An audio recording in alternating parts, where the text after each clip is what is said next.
Hey yo, what's going on, everybody? Welcome to the weekly comic wrap up, episode 87, the show where we run through the FOC picks of the week, selected by Lefteros. We bring you the market report where we talk about those books that sold on the aftermarket within the last week, and of course, we end it with some hot topics from the week, going through some news that dropped all week long. But before we get into the comic stuff, guys, chat, I see you, I love you, and I appreciate every single one of you for being here live. If you're catching the replay or you're listening on Spotify in the morning, driving to work, thank you, appreciate you. But some big things outside the comic book world happened today, Sunday, April 6th. Ovechkin beat Wayne Gretzky's record for the most goals scored, and he did it on the exact same number of games. So shout out to Ovechkin, guys. I'm a Canadian. A lot of Canadians here in the chat. Gretzky has been defeated. And we're okay with that because the grade 8, Ovechkin, man, he did it. He did it. So shout out to Ovechkin. I'm giving him a shout out, even though he's not going to ever listen to this. But it was wild. What a chase for that. So yes, I know there's hockey fans in here. Those few hockey fans, I'm sure you appreciated this as well. All right. Besides that, I told you guys last week, we're gathering some stuff for the giveaway for the month of April. That's right. Every month, I'm giving away something cool to you guys.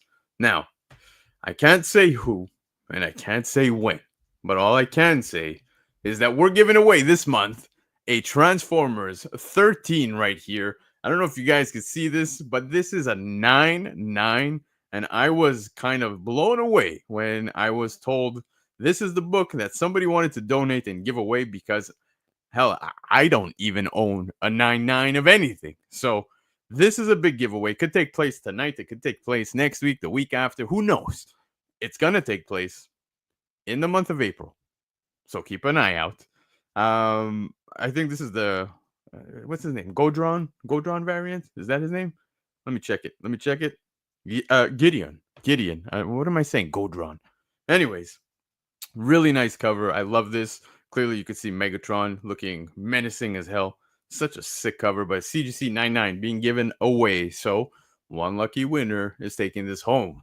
All right, let's get into the show. There's a lot going on in comics, especially when it comes to symbiote stuff. And who better to have these discussions with than my brother, infamous Jeb. Jeb, what's up?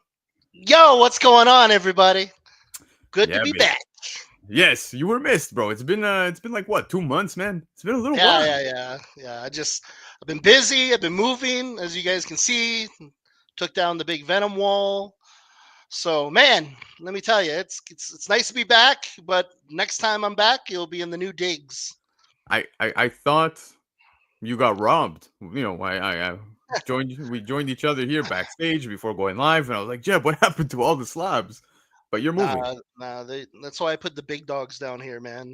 They'll bite someone's balls off. They try to take my comics. Yeah, buddy. Yeah, buddy. You just got a new puppy too. You were just telling me. I'm excited for you. Yeah, little Roddy. Oh, you got a Love Rottweiler? Roddies.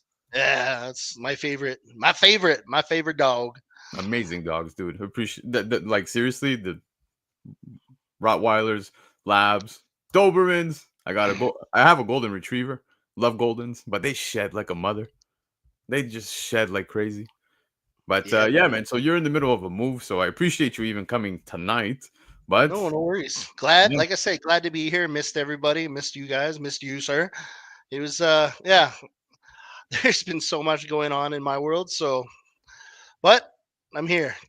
there you go, baby. Now, like I said, lots of stuff going on, symbiote related stuff. We're gonna give you guys also some other cool things tonight. Jeb's just the tip. That's right. He's gonna give you just the tip tonight. On a book that he was talking to me about a little earlier today. So I'm excited to go through some of that discussion with you guys. But yeah, man, dude, like I said, there's a lot going on. There's a lot of people here in the chat. So shout out to everybody who's here, man. I see you all. I love you guys so much. But let's get into it, man. We have a lot of comics and things to talk about. So we're going to kick it off right away with the FOC selections of the week. Jeb, I have to ask. I know you are, but are you ready? Yo, I'm ready, baby. Let's go. The energy's here.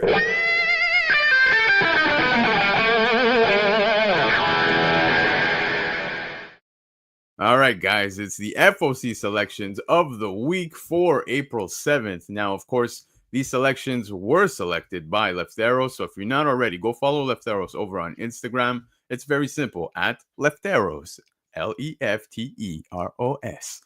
Check him out over on Instagram, always dropping some great information. And you could also check him out over on Covrprice. Now, for any of these books that you'd like to order, if you live in the United States, go visit comicnation.us. They give you 15% off every single week of your order of, off cover price on your order. But you can get an additional 5% off by using discount code Black Crown. And if you live in Canada, like myself and Jeb, well, you can go visit Comic Legion. They give you 20% off every single week on cover price, but you can get an additional 5% off of your first order if you use discount code ENLIST. Again, comiclegion.ca. Jeb, the first book on the list this week is G.I. Joe, A Real American Hero, Duke #1. This is the cover A, new silent mission, no dialogue, one shot featuring Duke. Now, we've been getting a lot of these, right? We've had several different ones come out within the last couple of weeks, passing FOC. And, of course, to finish the whole title of G.I. Joe, the 1 in 25 incentive by George Fornes. Right? And then we finally get the E with Duke on it. I like this. And just we're happy it's a 1 in 25, right, guys? It's not like a 1 in 50, 1 in 60, because these would get really expensive. These letters are expensive. Yeah, they're very expensive letters. And dude, man, all I remember is like the OG silent book, with the Storm Shadow and fucking Snake Eyes teaming up. It was one of the most badass comics ever. Everything was just quiet. It was cool, man. It was just neat. Yep, it was. Leftero's calling you out because you put up different books outside of symbiote related stuff on your wall. But yeah, man, it was neat. I like this. It's a very expensive grab if you want to complete the set. But here you have the final letter completing the G.I. Joe Amazing George Fornes covers. And it's on FOC this week. So make sure to hit up your shops. Let them know that you want to pick one up. Another thing that's taking place is it's Jeff. Yeah! Jeff week #1. Yeah, Jeff week #1. It's a one-shot collecting. It's Jeff Infinity Comics. Now, fucking fight. And then it's running into his own series, I heard. So he's finally getting his own series ongoing. I want to see that. I hope to see that. Man, this is why I always say never ignore the silly shit, because one day you don't know how many like Howard the Ducks, Jeffs, freaking just random shit that pops, Yeah, dude, for sure. But look, I didn't see what was the shelf date for this, but is it gonna take place during Shark Week? Is my question. Your wife's or mine? No, I'm just kidding. Bad. Oh god, that was terrible. Well, sorry, children. I love that. That was hilarious. But yeah, man. So Jeff's getting his own week. Jeff week #1. Here's the main cover. That's available over on FOC right now. Up next, speaking Jeff, we've got Marvel Rivals #1. This is the second printing, and it's collecting the Marvel Rivals Infinity comic. Contains code for a special Jeff the Landshark in-game item. So that's interesting because I know that the first print had that. If you're a gamer and you're really enjoying the Rivals stuff, you have an opportunity to get yourself a nice, cool little downloadable content with the game. But second printing, I guess, is going to have something as well. So that's pretty cool. I don't know if it's the same thing. Marvel isn't fucking around with him, man. He's like color, it's like, color blast, and it's just Jeff. Yeah. They know how to market their fun little characters, right? Yeah, dude. Look, like we said out the gate, man.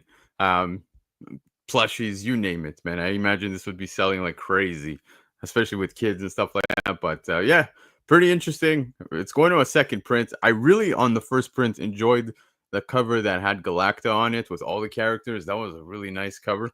But again, I find this lazy for a second printing. The whole black and white Jeff's the only thing in color. Yeah.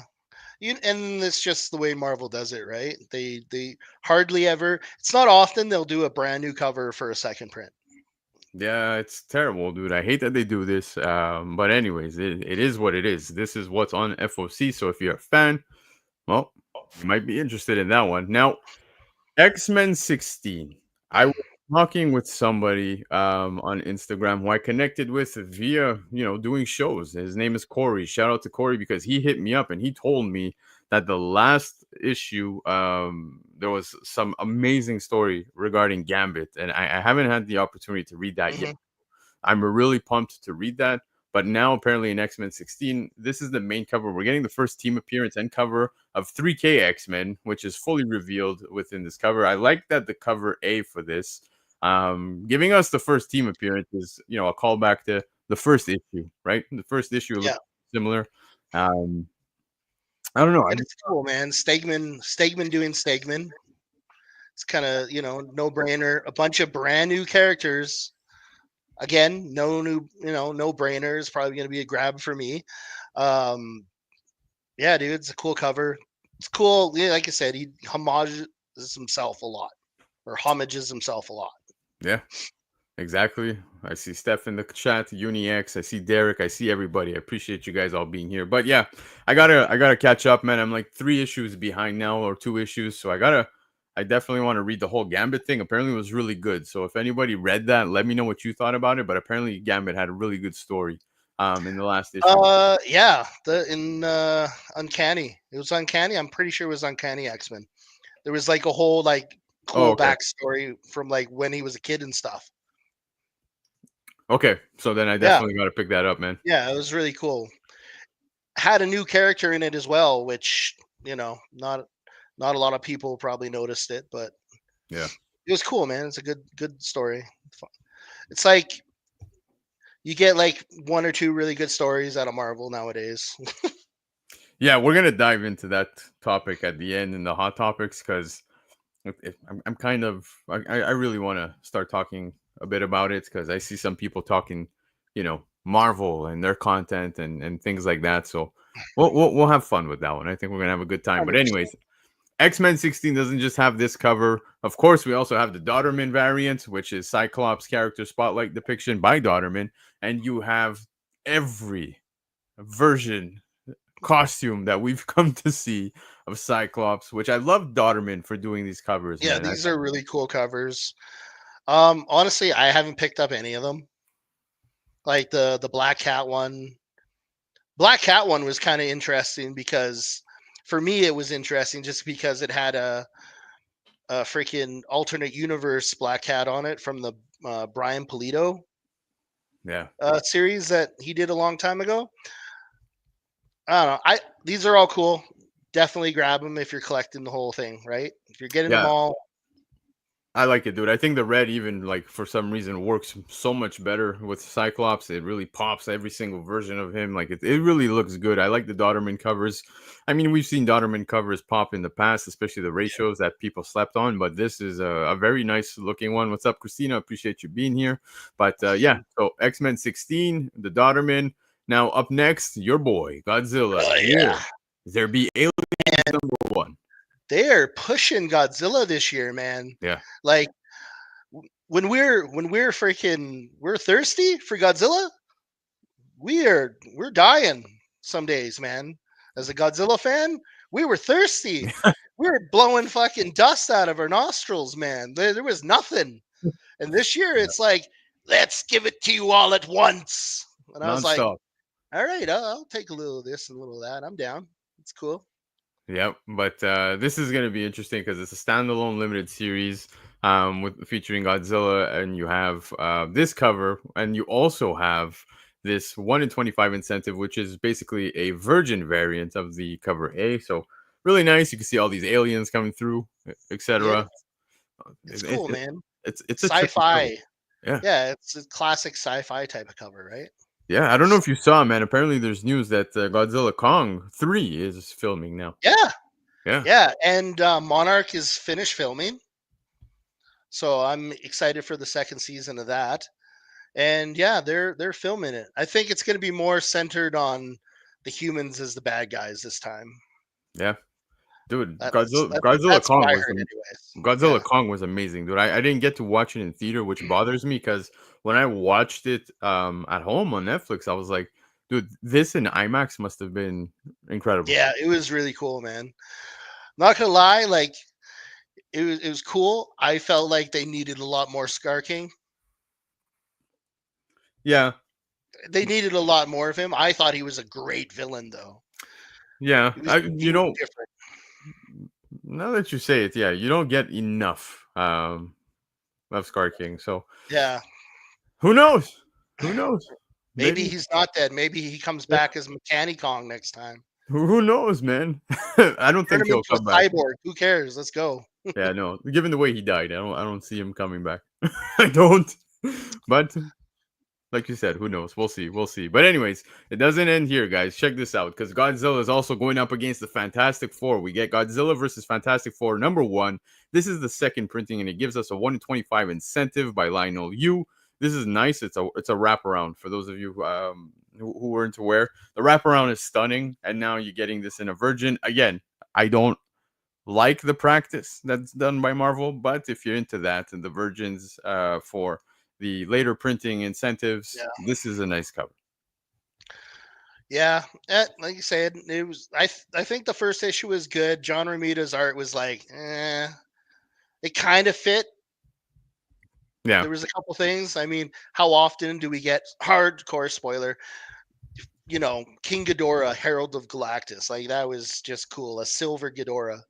yeah. You know, I was down. I loved it. No, it was awesome, and even the covers. Like, for me, I've been collecting all the boxing style ones, man. Hmm. The verses, and this one had the one versus the Thing, which was really cool. I really liked that one. The Yeah, Momoko one surprised me. I actually really like the Momoko one, and the Scotty Young with the Thing. yeah. The Mocha one was really good. I'm not. I don't know. I didn't want to pay. I'm putting all my money into the Spider-Man versus Godzilla one Yeah. because Venomized Godzilla. Spoiler is gonna be fucking amazing. Yeah, absolutely, dude. And it's crazy because I remember you showing back when that Venom issue was dropping, the Venomized Godzilla cover. Hmm. I remember you hitting us up in our chat and you're like, "Yo, guys, please pick this Do up." it. Yeah, Yeah. get it. This is gonna be the one, and lo and behold, out of all of them, I'm starting to see they're all starting to come up in price, but that Godzilla one or that Venom issue is definitely the top of it's the king of the castle when it comes to the all of them. I would like to say that the Phoenix one's really cool. Godzilla facing the Phoenix. I was like, that's a badass cover too. Yep. No, they're all really neat. But anyways, so you got the 1 in 25 incentive for Hmm. Godzilla versus Fantastic Four #1. Up next, this really is interesting to me. Lost Fantasy #1. You have the cover A here. It's an all new ongoing fantasy series about great hunters fighting creatures. Now, I like this, but there's one particular cover, which is the cover B, man. This Final Fantasy 7 People homage, are gonna run dude. after that one, eh? Yeah, it's funny because on Previews World, if you go check it now, the cover itself kind of has this at the top, the Lost Fantasy thing, Mhm. as the cover A looks, but I keep seeing this image where it's a copy paste of the PlayStation version, and if this is what gets dropped at New Comic Book Day once this releases, I think this is a fantastic homage, dude. This looks great. And it's not a ratio. That's amazing. Yeah. So I know most cases, especially when you're picking up a new series at #1, you definitely want to scoop up that cover A. But in this one, man, I think you definitely want to pick up the cover B, because if it prints like this and this is the final image, dude, this is gonna look amazing. Man, like in any like fantasy, I love fantasy stuff. This just reminds me like, him with that big ass sword, it's like Berserk. Yeah. Guts with his big ass sword fighting like on the first cover, he's gonna fight a big golem. I'm like, yeah, that stuff's cool. Yeah, so Lefteros is confirming in the chat. He's like, "This is the latest trade, and it's straight from Image Comics." So it's looking like this is gonna be it, dude. This is gonna be amazing. I love this. It's an automatic cover grab for sure, and 100%. sounds like we're in for a good time with what this story is gonna be like. So totally picking this up. Now up next, cover selection this week is West Coast Avengers issue #7. You got the Christopher. John Tyler Christopher, sorry. Variants, of course, the negative spacing, and this one featuring a Wonder Man. Very interesting. Nice It's flex, bro. Nice yeah, flex. it's JTC baby. He doesn't disappoint with the negative space ones.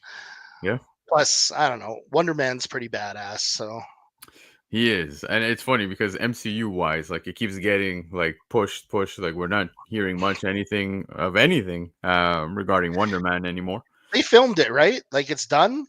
They're I just don't waiting to put it out. I have no idea, dude. I have no idea. So This is like the book you should go back and try to get like a cheap copy of the first appearance of the Grim Reaper. yeah. Yeah. Like this is like, hey, I should probably go get that book because this movie's coming out. He's going to be fighting with his brother a lot. So Oh yeah.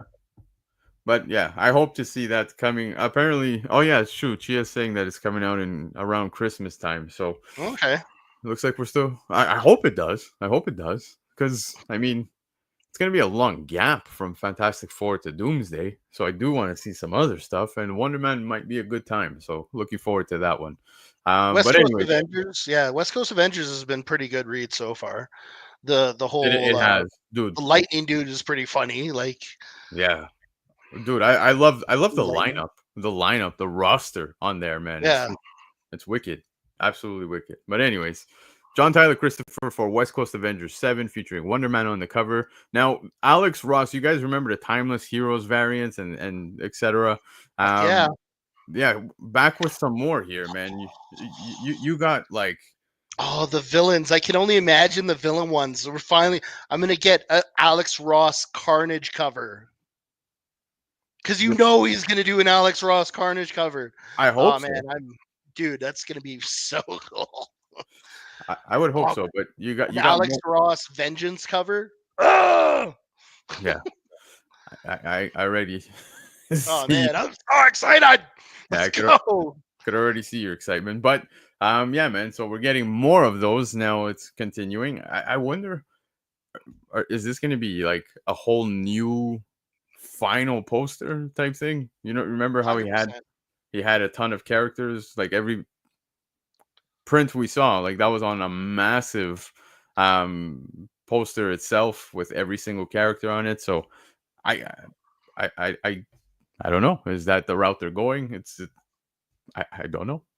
It's kind of cool. I'm really digging the Iron Fist, even though right now technically Iron Fist is dead. Yeah. But I don't know if like everyone's pretty stoked, but I'm pretty stoked for like they're gonna introduce the Ghost Fist soon. So I'm like, yeah, go ahead, fist me. I'm ready. Oh Jesus. Choice Wait, of whoa, words. whoa. Sorry, children. Choice of words. It's just always top notch with Jeb, man. But I love this. I've collected pretty much almost every Alex Ross cover, man. There's very few that I'm still missing. The Thanos one always gets me. It's pretty Yeah, funny. 100%. Yeah, Yeah, but love this. awesome. And then they're all gonna come in like a 1 in 100 black and white sketch variant, right? Yeah, well, that's what they did for all the other ones. The Galactus one was amazing in the sketch. I loved it. There's a few nice ones, but again, the sketch ones were the lesser of my favorites. Although they were the ratios, I I would genuinely say the Green Goblin one was a lot creepier in sketch form than it was like, you know, brand new, like yeah, nice looking, right? yeah, So fully colored. No, you're right on that one. The Goblin one was another one that came to my mind outside of Galactus. But anyways, Alex Ross Timeless Heroes variants are on FOC this week. Now, Daredevil Cold Day in Hell #1. This is the second print. It's an all new mini series about Matt Murdock in the future. He's older. It's kind of like Old Man Logan. We get Old Man Daredevil. This was a good first read, dude.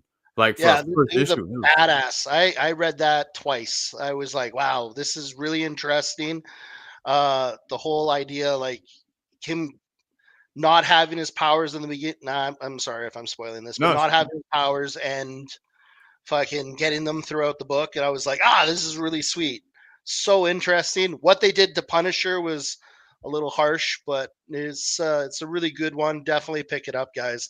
What's cool is this they actually like dropped this second print a week out before the book actually came out.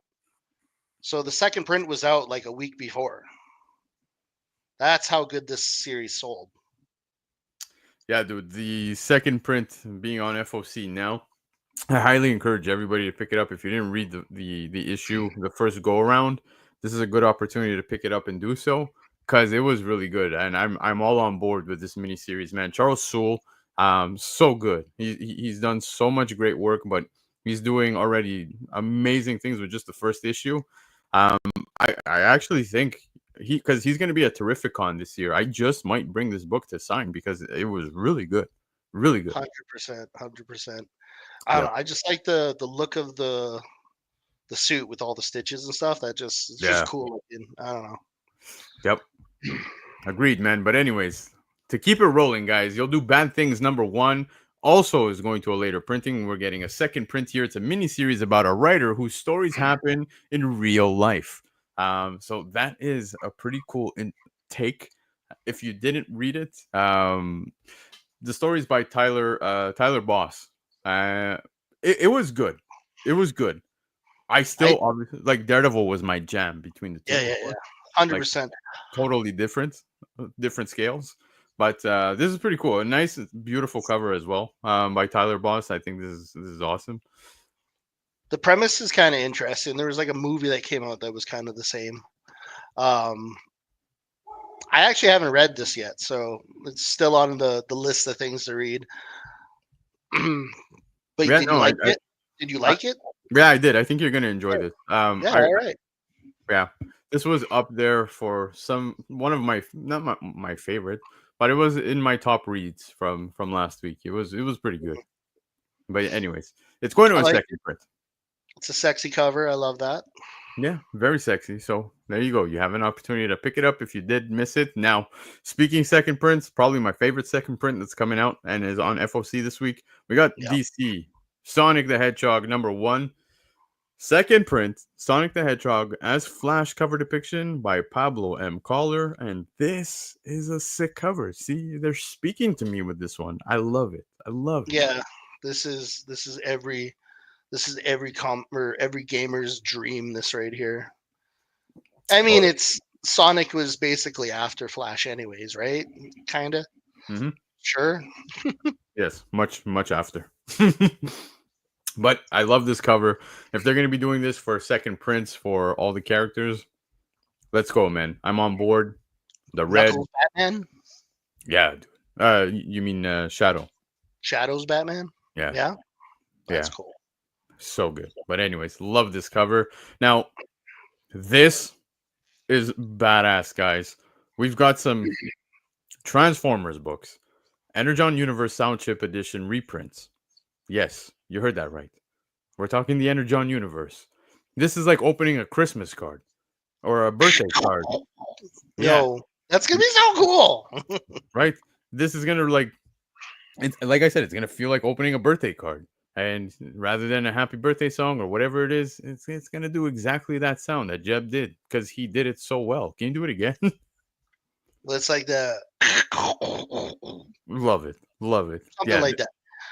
It's like the Godzilla and Kong one that came out like 2 years ago now for Justice League.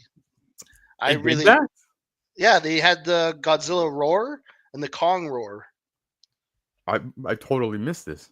I had Dude, they're no idea. super cool. Sometimes like I was told that some of them didn't work, but yeah, the ones I got fucking worked, and I really loved them. I thought they were cool. Crazy. I had no idea. But regardless, what you guys are seeing here, basically, you have Transformers #1. The cover A is Optimus, of course. And then on the cover B is Starscream. And then we have Void Rivals #1, which is the Jetfire foil. And what's pretty cool, like we said, is they all do this noise. What's not cool? The price tag. It's $19.99. But again, I Can don't you imagine you open it up and it's like Transformers? Oh, bro, I'll spend the $20 if it's gonna stink to me like that. Hell yeah, I'm gonna spend the $20. But yeah, man, These are wicked. I like these a lot. Happy to see that the chat likes these, man. Yeah, I see. Look, Kilted Corgi is like, why do I have to get all three? And I see. I feel you. You need this. You need this in your life. But yes, JD. Unfortunately, there's a $20 price tag. But Yeah, I'll probably grab them. Whatever. It's not like they do these very often, so exactly. So worth it. couldn't agree more. I love this. So definitely a pickup. Now, a very interesting cover. Of course, everybody feels a certain way when it comes to Frank Miller. Daredevil Cold Day in Hell, number one, goes to a 1 in 25 incentive for the second printing, and it is that Frank Miller cover that we got on the first print, just black and white. Yeah, and this is not his worst one lately. Like, let's Yeah, be honest, guys. This is a pretty solid. It's cooler in black and white than I think it is in red. I swear to God, I was just gonna say that. And Like, yes, Michael Baker, I was singing the theme song by Lion yep, for because the it's. I still have the soundtrack. I have it in my in the Yukon. I fucking blast that. I blast fucking Instruments of Destruction all day, baby. love it. But yeah, man, I do agree with you. I think it looks better in the black and white. So this is much better than the first time around. Probably the only time that the second printing lets reuse a cover from the first print works in Marvel's favor. So yeah. The chat's asking you to sing, bro. Later. After like a couple, I love karaoke. Actually, it's a lot of fun. Oh yeah. Can you Well, imagine like a big karaoke night with all us? That would be fucking amazing. that would be dangerous. It would be very That'd be dangerous. dangerous. Yeah. I like this cover. It's sketch covers. I always dig the sketch covers. Yeah. No, this one again, I'm not the biggest sketch cover fan, but this works better than the original. Now, up next we have Death of Copra, issue number 4, the 1 in 25 incentive Spawn variant cover depiction by Michael Fife. This is a cool cover. Yeah, it's neat. I like it. It's kind of reminds you of like the EC covers where the Grim Reaper's hanging over and the people are like or like Ah. huh. I love Um it. and yeah, man. I don't know. That's cool. I like it. Yeah, no, So it's a really nice cover. It's what something is that I haven't been reading Death of Cobra. Can someone give me like can someone give me the cliff notes? I'm pretty sure somebody like Michael Baker would be able to give you that. Yeah. Myself as well, not reading, but if you're a Spawn fan, I think this is a pretty cool cover. Like you said, it gives you those EC covers vibes, right? So pretty cool. But up next, we have Spider-Man and Wolverine number 1, the 1 in 100 incentive. Now, it's not the first appearance of Aeon the Knife. In fact, we know that we got that character in Power Man Timeless, but Left Arrows reused a slide in It was order to okay, get this guys. It's okay. one. It was hiccup. We all have hiccups. It's fine. There you go. There you go. Nothing wrong with that. Lefteros just made a small mistake, but just to give you guys a little more information, this is basically just a Clayton Crane cover by featuring Wolverine and Spidey on it. Pretty nice. It's a great cover. Yes, Lefteros did send me a replacement. I am to blame for not make this show in time. But yes, he did clean it up and tidy it up. But anyways, besides the point, Lefteros, we know you're on the ball. We appreciate you. Yeah, and this series is going to be a banger because Andrews is doing it, and I love his Spider-Man. It's one of the best Spider-Mans. I definitely every time I see it, I always pick up the original Wolverine Spider-Man. Yeah. It was such a cool comic. There was like Wolverine fought this other like crazy fucking werewolf looking bitch with huge claws, and it was like the most badass scene of them ripping each other apart, and that's definitely one of my favorite books ever. For Just myself, blood going everywhere. I'm gonna pick up the Clayton Crane cover. Obviously, Yeah. it's the 1 in 100 incentive, as you can see here, but it's also available in the regular trade. So I think anytime you have the opportunity to pick up a Crane cover, Phone cover. yeah, cool cover. And I'm on board. and don't worry, I'm not sick. I'm just unhealthy. Fuck. So I was gonna say, like, it's hard to see like Crane was like so high up, and then he kind of got lazy for a while doing some of these exclusives, and Yeah. it's just nice to see him pumping out some good art again. Yeah. No, exactly. Exactly. And no, David Lepage, of course, like I said, it was just a typo, but yeah, there's no first appearance in the book, at least not that we know of. No, no, no. The first appearance of Neon the Knife. Yeah, Neon. Ah, But yeah, no, we'll see once the book releases. But if not, regardless, we're in for a fun ride with these two characters for sure. Now, yeah. up next, we have Mark Spears Monsters #1. And this is the 5th printing, guys. It's going to a And 5th printing. and this fucking series is a monster. It just doesn't stop. Nope, it does not. But it's a Horror of Dracula cover. It's very nice. Of course, Mark Spears did an amazing job. But Yeah. it's not only going to a 5th printing, they're bringing you guys a ratio, a 1 in 20 incentive. This is an Evil Dude. Dead homage cover. And one thing I want to say about this is, I don't know if you guys caught it last night over on Brian McClay's show, which obviously everybody knows is an amazing show. But if you look at the bottom, you could see the actual Evil Dead. You could see all Mhm. the people who starring this and blah blah blah.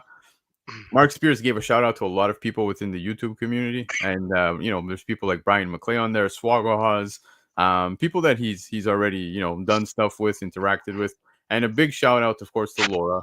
Goes to Laura Bird City, Miss Bird City. I Laura, you feel guys like are the series, like this whole series, feels like his Mark Spears swan song. You know, yeah, it's like his. I'm going out with a fucking bang, and you guys aren't stopping me. And if he goes out and this is the last shit he ever does, because he's not a spring chicken anymore.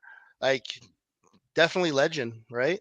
yeah, yeah, for sure, man. He's done an amazing job. The Monsters Yeah. really took him to a whole other level, bro.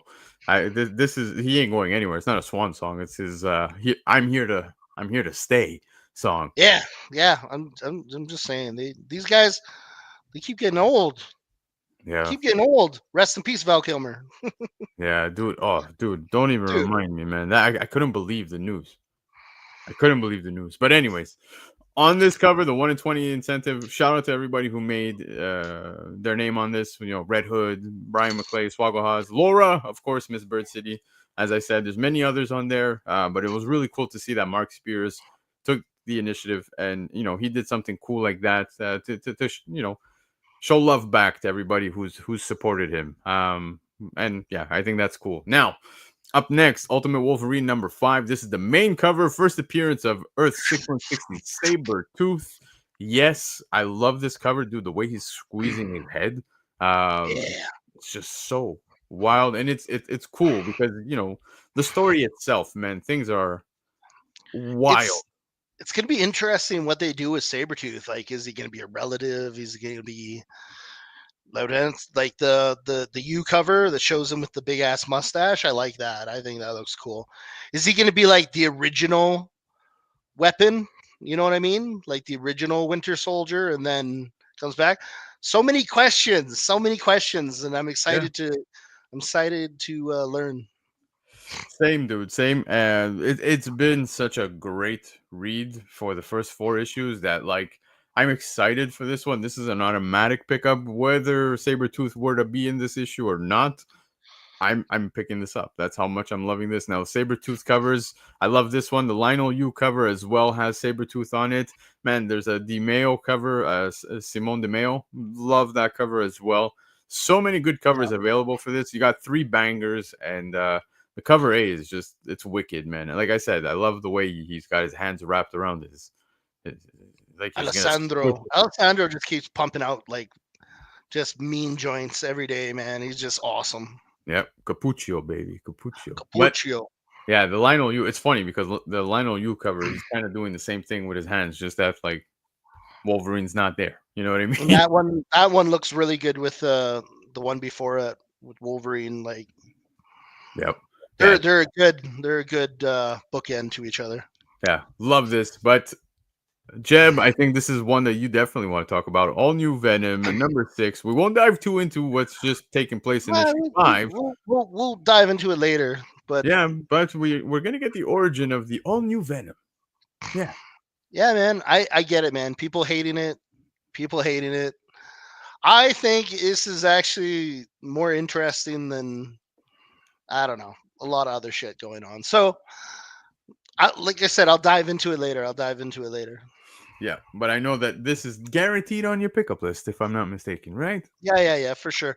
I grabbed the one in 100 version for this just because I love those. Face it tagger. You just hit the jackpot. That's probably one of the nicest covers. Oh, you're talking the Wernick. Yeah, the Yeah, Wernick. Yeah, I'm that's a picking that up. beautiful cover, man. It is, dude. It is. I will Yeah, say that much. I'm picking that one up for sure. I think even the Pete Woods variant is very nice. It's just typical Venom. But yeah.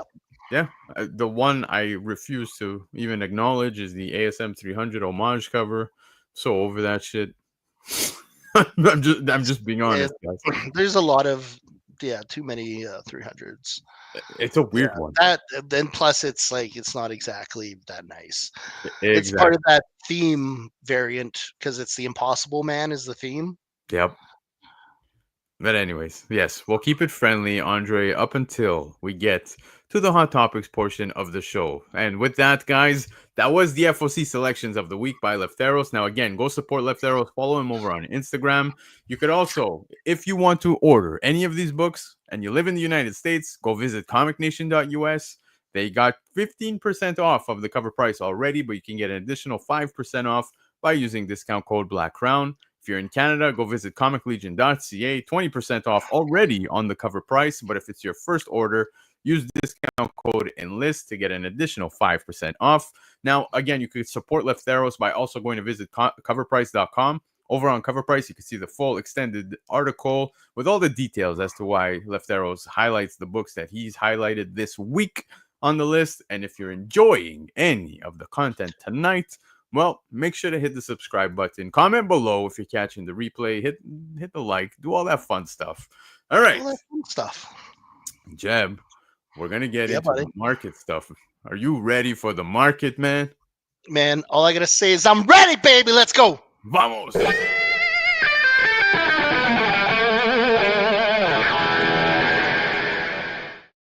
All right, market reports. I'm looking at everybody's list. House of Stein, CBSI, Key Collector, Cover Price, Go Collect, checking sales over on eBay. If you've got Instagram and you're posting sales, I tend to look at those as well. But most importantly, the Baker Shakers. That's right. Michael Baker hits me up every single week and tells me books and shows me books that sell on the aftermarket. And that's right. We bring you the Baker Shakers via Michael Baker and his apostles, apparently, because he's got people hitting him up with sales, which is pretty cool, man. So shout out to Michael Baker. Let's kick it off. First book on the list. Jeb, we have The Punisher #1. We're going back to 2014. This is the 1:50 ratio cover by Salvador La Roca, CGC 98. Sold for $450. It was a Wow. cover price. Daily Shaker. This is the highest sale recorded over on Cover Price to date. This is a very impressive one. It's a very scarce book, to say the And least. it's hard to say. Like Salvador La Roca I think he's very underappreciated as an artist. Like he always puts out really cool stuff, in my opinion. Yeah, I think the cover is wicked, dude. Now, the 2014 run, man, it was good. It was good. It's like I was on board with it. But this cover alone is really wicked. Again, it's hard to come across, so you can understand why there's quite the premium. I don't know if I would say it's tied to the Punisher love that's taking place now with Daredevil and everything going on. Yeah, man. People excited. People excited for Berthanol. Berthanol. Yeah, Anyways, he's back and he's back. Yeah, yeah. man. Can't wait. We're down to the final 2 episodes, bro. Which Final is 2 episodes. crazy. I know already. But anyways, The Punisher #1, 2014 1:50 ratio, covered by Salvador La Roca, CGC 98, $450 US. Now, this cover is stunning, guys. I know. I'm just Yep. kidding. Yep, the motorboating. I'm not Vampirella kidding. issue #7. I don't know how many people are actually reading Vampirella. If you are, let me know if it's good. But This cover is absolutely stunning. We're going back to 2020. This is the Warren Liu Virgin limited to 500 copies cover. CGC 98 sold for $300 US. It's a cover price daily shaker. This is, bro, this cover is not because it's the best cover on the list tonight, but It is the best. Yeah. yeah, the artwork is just great. I love this. She's so coy. Look Yeah, at her standing there, so coy, and her eyes. Eyes are really nice. yeah, super nice. Dude, a lot of the Warren Lowe covers. I don't know if you remember. There was I think it was an exclusive, man. It was an ASM book. You had Black Cat in front of the mirror, like putting on lipstick or something. That's Warren Lowe. Then you had the Emma Frost cover that everybody was going bananas for. Yeah.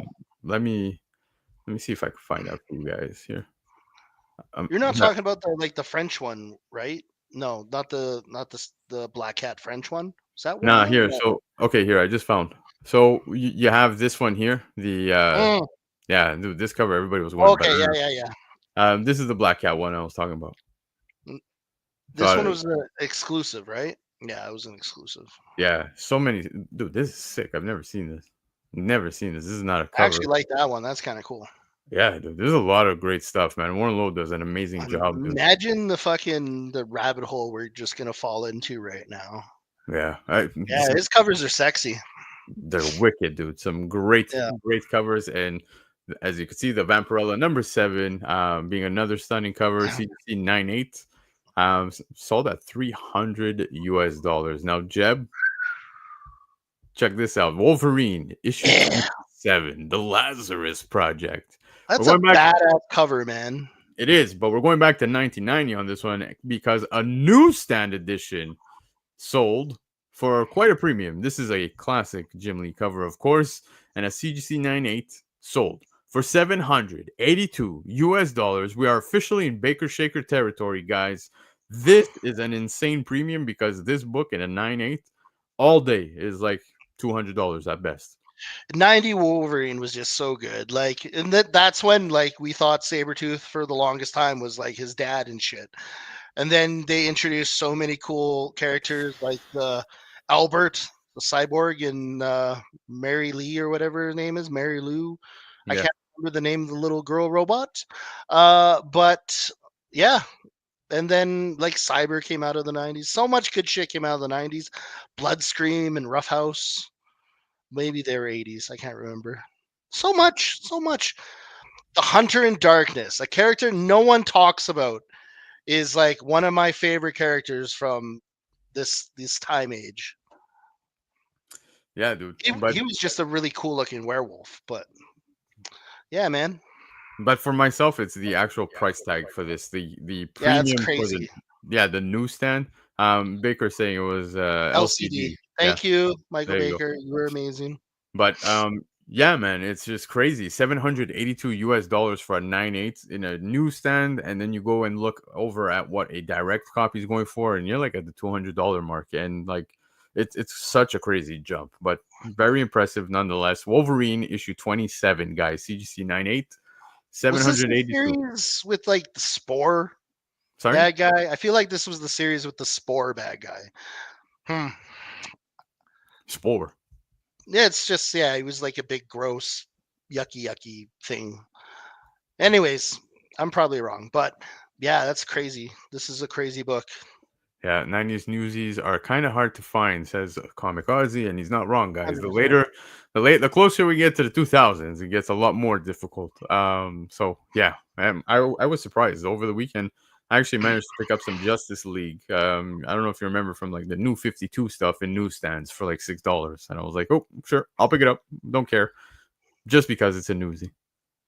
Spore was about 7-8 issues earlier. Thank you, Michael Baker. Yeah.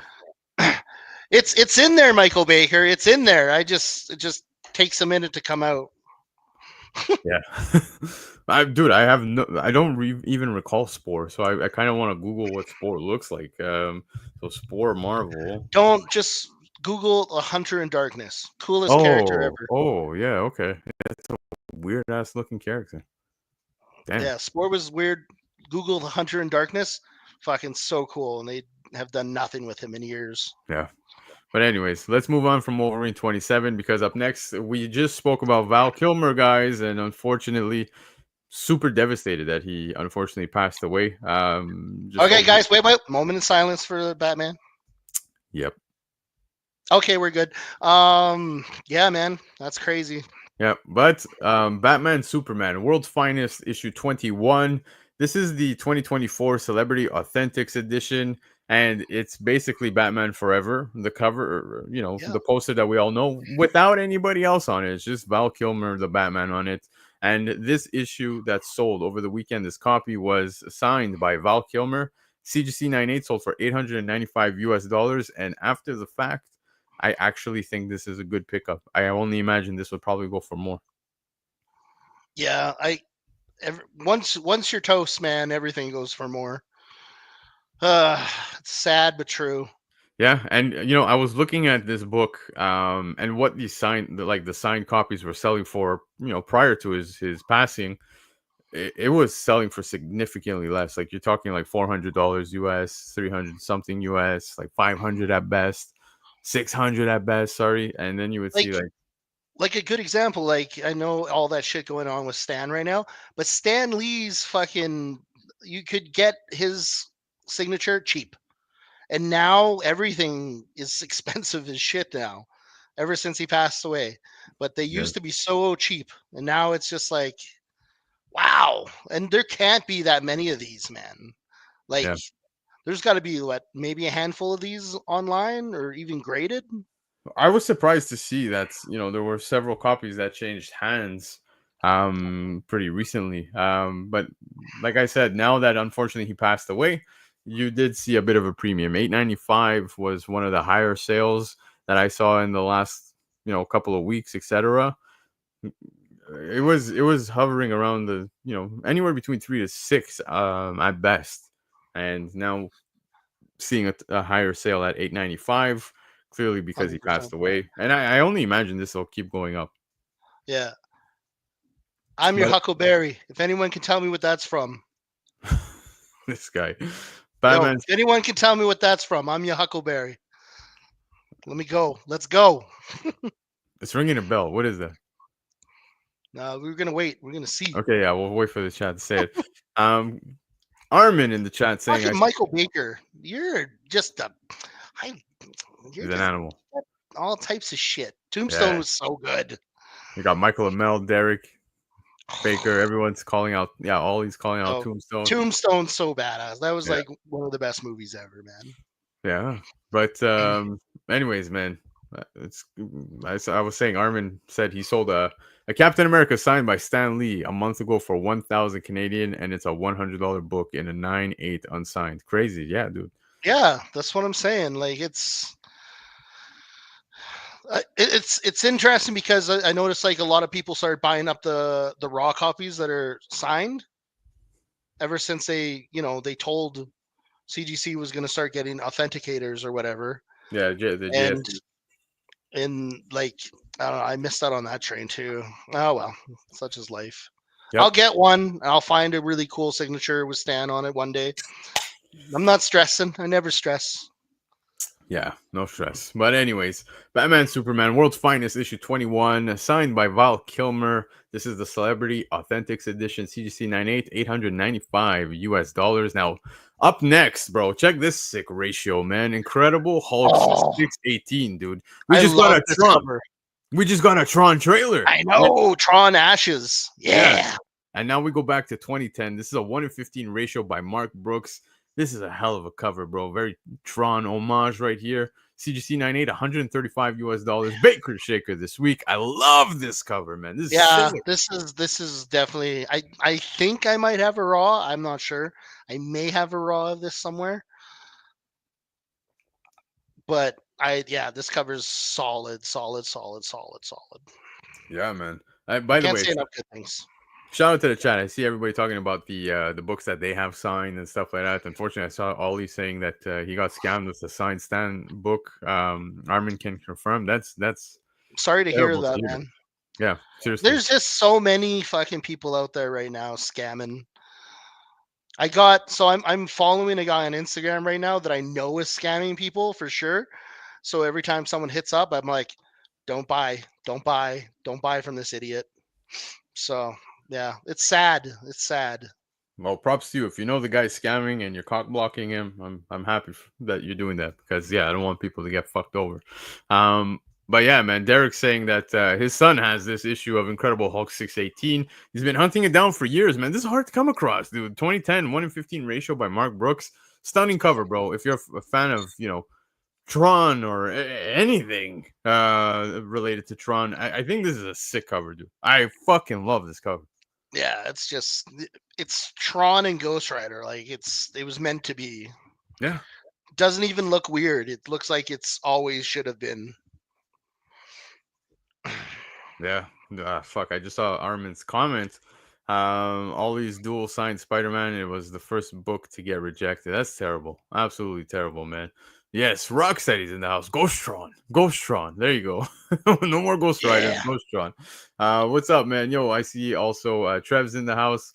Some, Uni's in the house. People popping in. Hyper. So I appreciate you all being here. But I What's up, love this everybody? cover. Yeah, love this cover. I think 135 for 9.8 ain't too shabby, man. Because I don't want to. I don't want to use a pun, but it is kind of a ghost of a book. It's hard to come across. But anyways, let's move on from this one. I think this is probably my all-time favorite cover for TMNT: The Last Ronin, #1. I know that somebody here in the chat actually has a copy of this, Hyper Combo Comics, but we're going back to 2020. Great times, of course, of 2020. This is the Aaron Bartling cover, apparently limited to 300, which I don't know anymore. But anyways, a CGC 99 sold for 2,299 Crazy. US dollars. It's still, again, in my humble opinion, the best Yeah. variant, best cover, whatever you want to call it. It takes the Who title on all aspects. Covers, who was variants. this exclusive to? I don't remember. I'm pretty sure it was an exclusive, or am I wrong? Yeah, I have the name for it at the tip of my tongue, bro, because I saw it this morning when I was making the slides. Fuck. I'll get it in just a second. But what I do want to say though about this is it's pretty interesting. Yeah, line breakers. There you go. There Line it is. breakers. Okay. Yeah. Yeah. But anyways, it says limited to 300, and it's funny because when I checked the CGC census, there's actually more than 300 copies. So I imagine, I don't know, maybe people were getting it resubmitted or whatever, and they just never sent back the label. I um, always find it interesting when exclusives actually hit because not very many exclusives hit like this because this yeah, is insane. This is just something we all have to get. I not a big fan of exclusives. I hate how they pump up the print run. I hate that. I hate how they make my ratios shitty, and I just hate it. But I have to get in line. Like we're all just gonna have to, realize that exclusives are here forever. They're not going anywhere. yeah, And, you know, they're going to be the next, books that start pumping or start popping. So yep. it's just the way it is, man. If something becomes limited enough, it's sought after like a unicorn. Yeah, dude, it's not the first time I highlight this book on the show. It's one that, like, whenever it changes hands, the sales are always impressive. Like a 9.9 selling for 2,300 US dollars, like that's some Crazy. serious coin. And when you look at this cover, dude, it was just so well done. Yeah, it's a beautiful cover, 100%. Yeah, like it's probably one of my all-time favorites. Like, dude, The Last Ronin, if there's anything that can like sum up the entire book, I think this cover really does that. And they You know what even, frustrates me still about this book is how big it is. yeah, the So size. fucking so annoying. Yeah. Like I get it. You want to line it up on your wall and it's magazine size and it's too big. Um That doesn't bother me. That's not what bothers me. Is trying to like put them away when they're oh raw. yeah, And forget it. I don't Forget have it. they don't really make too many special boxes for them. I actually I actually have them out. Like they're on completely on my shelf in this Hmm. room. Like they're just on a shelf in a pile on by themselves. Yeah, man. Just doing their thing. But again, this cover is so stunning. They even made a statue of this, which is just equally as beautiful. And yeah, man, I think if you compare those up together, it would just look amazing. I love this. Absolutely love this. CGC 99, 2,300 US dollars. Very impressive. Now, check this out. Foreign comic alert, guys, because Planet of the Apes, number one, 1975 is where we're going back to. Newton Comics. For those of you not familiar, it's the Australian edition. And here we have the adaptation of the movie Planet of the Apes number one and a CGC Yeah.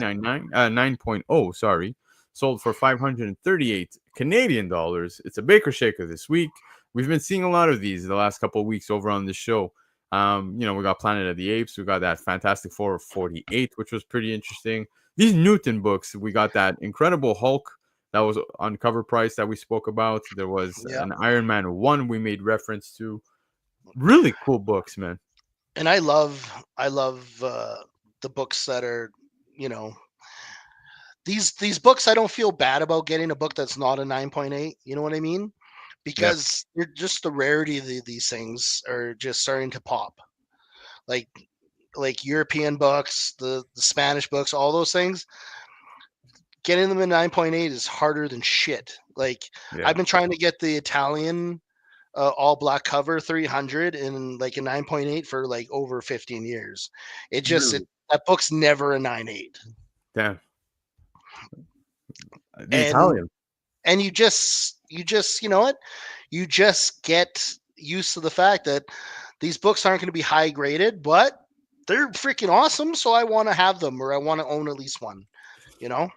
Yeah, dude, I don't know, man. I'm falling in love with these Newton comics. They're popping up so much in my face the last couple of weeks that I'm like, 100%. man, these are good options, right? To maybe just look into if you can't get the actuals, like for like some of the titles I just mentioned, like Hulk, Iron Man, etc. There's the Oh, Fantastic there's 448. so many cool Venom covers, foreign Venom covers that I'm in love with. There's like a Spider Girl Bagley cover that's a German cover Yeah. that's fucking awesome, and I can never find that book. I've been looking for that book forever, and yeah, man, I'm always on the hunt. So hold on. The German cover, yeah, I know which one you're talking. It's Is it issue 4? I'm not sure. You'd have to. So it's like she's on the bottom, Spider Girl's on the bottom, and Venom's on the top, kind of going after her. Okay. No, it's showing me issue number 2 of Bagley. Um But yeah, no, for sure. I would hit me up after the show. Yeah, I yeah. totally want to see that.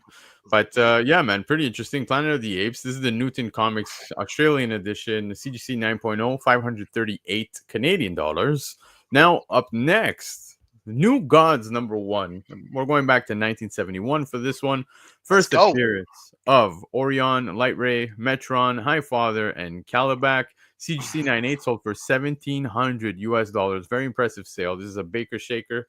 Now, New Gods, dude, especially now, the current New Gods stuff has been Dude. absolutely insane. Wow. Yeah. Wow. Yeah, like I was talking to Left, and I don't read a lot of, like, there's some DC that I read. I don't read a lot of DC, but I was like, there's some pretty badass art in these new God books. Yeah. No, for sure. Hyper is saying that this is the book where you say the sale is bananas. He's referring to something I tend to say pretty often on streams. I'm holding it. I'm holding out for the banana stuff, Hyper, because you're gonna see some banana type sales in just a minute. But Yeah. yeah, this New Gods number one, dude. I love this book, and I feel like this book's like, this is cheap for this book, you know? right, dude. 1,700 is not so bad That's not that bad. That's in a fucking 9.8. cheap for In this a book. 9.8. Yeah. In a 9.8. Yeah, Yeah. I feel like it should be way more expensive book than what it is. Yeah, and you know what, man? It's funny because Derek is saying something that's pretty much facts, guys. He was saying this was printed on almost tissue paper, and yeah, the Yeah. paper totally sucked. So to see this in a 9.8, 1,700 isn't too bad, man. But anyways, New Gods number one sold for 1,700, which is pretty cool to see. Now, up next, Jeb territory here with Amazing Spider-Man 569. We're going back to 2008. This Second printing. Eddie Brock becomes anti-venom. CGC 98. 543 US dollars. Not bad. Not bad. again, this goes with my, if it's an established character and they get new powers and they reveal it, in my mind, is the first appearance. Like there's so many books that are like that. It's like a character they've already introduced, and all of a sudden they reveal at the end, you know, I have powers now, and I always consider that a first appearance. And as far as I know, so does CGC. At Yeah. least they credit it with that, right? Um, I actually got this book in a raw that I have to send out one of these days. But again, everything's packed up, man. There's nothing like moving where you go down. Like it's taken me a long time to pack all my comics and stuff because I'm fucking going and I'm going through them. I'm like, oh, that's a cool book. And then I reminisce a little bit, and then I go to the next one. Oh, that's a really cool book. And then I go to the next one. It's like it's been a lot of work to like get through it. But yeah, this is one of my favorite covers. I love second print reveal character variants. Yeah, I love it too, man. I think of all of them, this is probably up there for the second print because kind of what Baker's saying. The price seems fair to him, and I have seen higher as well. This book has been jumping around a lot in the last like 5-6 years. I've seen this book at like 1,200 to 1,500 bucks, Yeah, easy. So this is a really good price, super super good price for this book, yeah, in for a my 9.8. opinion.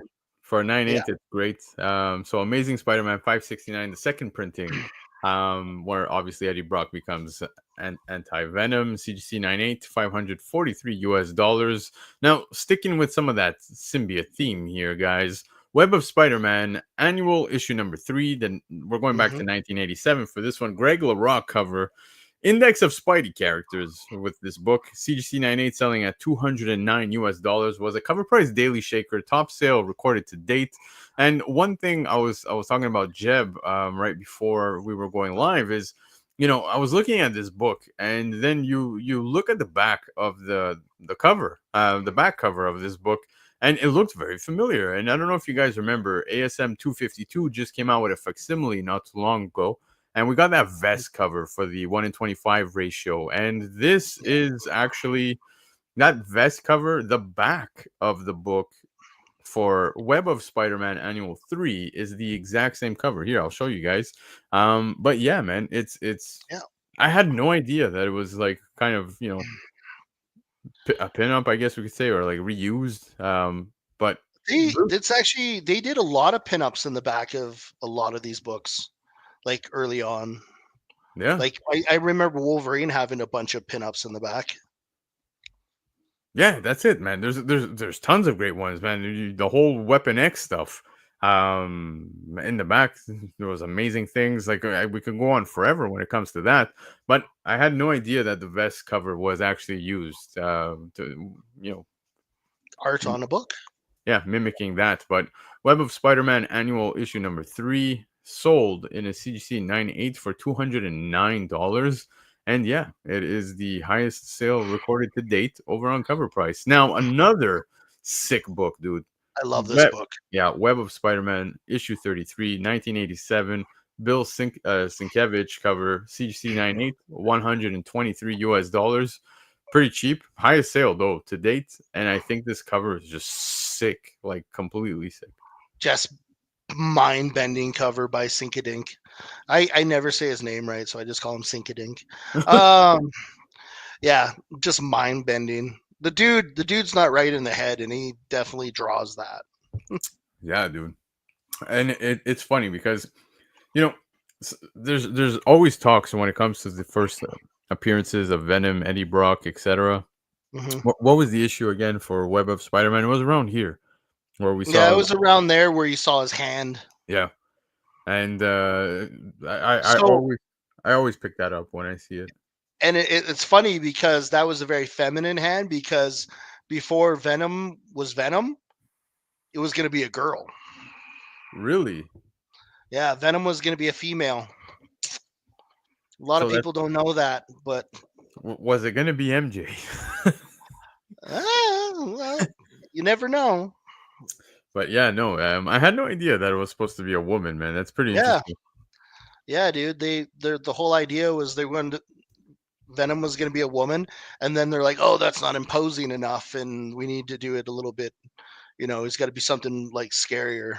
But yeah, Yeah, this is really cool, man. I love this Web of Spider-Man 33 CGC 98 $123 US. Now, like I said, guys, we're gonna talk some banana sales, and I want to stick with the symbiote stuff, especially for Jeb, because Venom Lethal Protector issued number one back in 1993, the crazy. first solo Venom title in a CGC 10 sold for $10,200 US.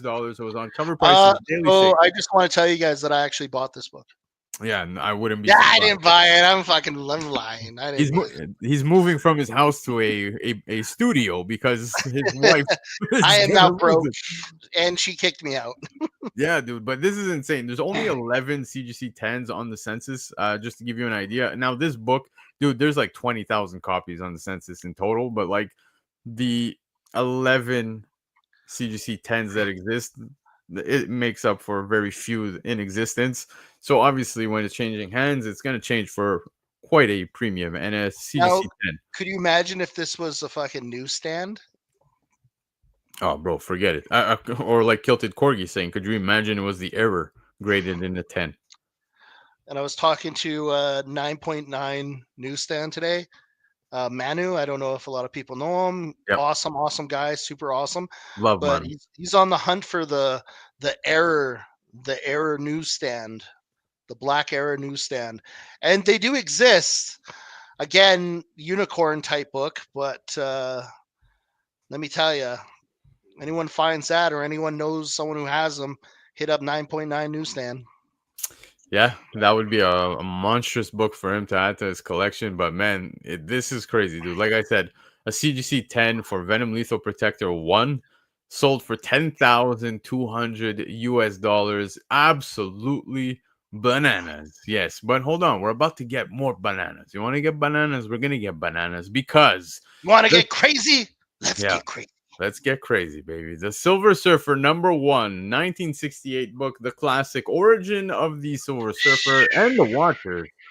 CGC 98, guys, sold for $132,000. That was Jeb's cash down on the new home. Cover price Daily Shaker, highest sale to date, guys. Yep. I feel you, As the Jeb. I feel sentinel it. of the Starways. Let's Yeah, dude. go. Could you imagine coming Can you across this imagine in the just being 98? able to throw that kind of cash around? I feel like I spend a lot of money on fucking like my Venom books and stuff, but that's a lot of money. Yeah. Guys, comics are dead, they said. Yeah, Um comics are dead. Bullshit. Bullshit. yeah, I like Silver Bullshit. Surfer too, man. But 132,000, dude, I'd have a hard time spending 2,000 on this book. But don't get me wrong, it's like a killer book. One of dude, you think Silver Surfer? How can you not think about this book? But What's up, man? $132,000, that is wild, absolutely wild. Anyways, what's up, Steve? Man, Steve's in the chat. Appreciate you guys. Yeah.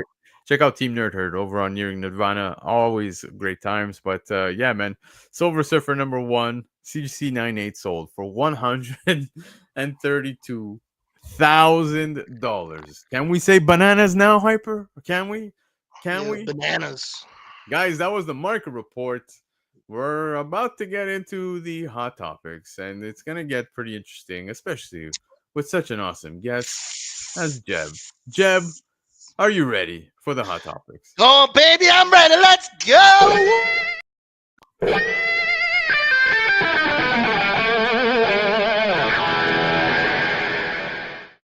I laughed and I pressed the button twice. That's what happened. But anyways, guys, it's time to get into the hot topics. That's right.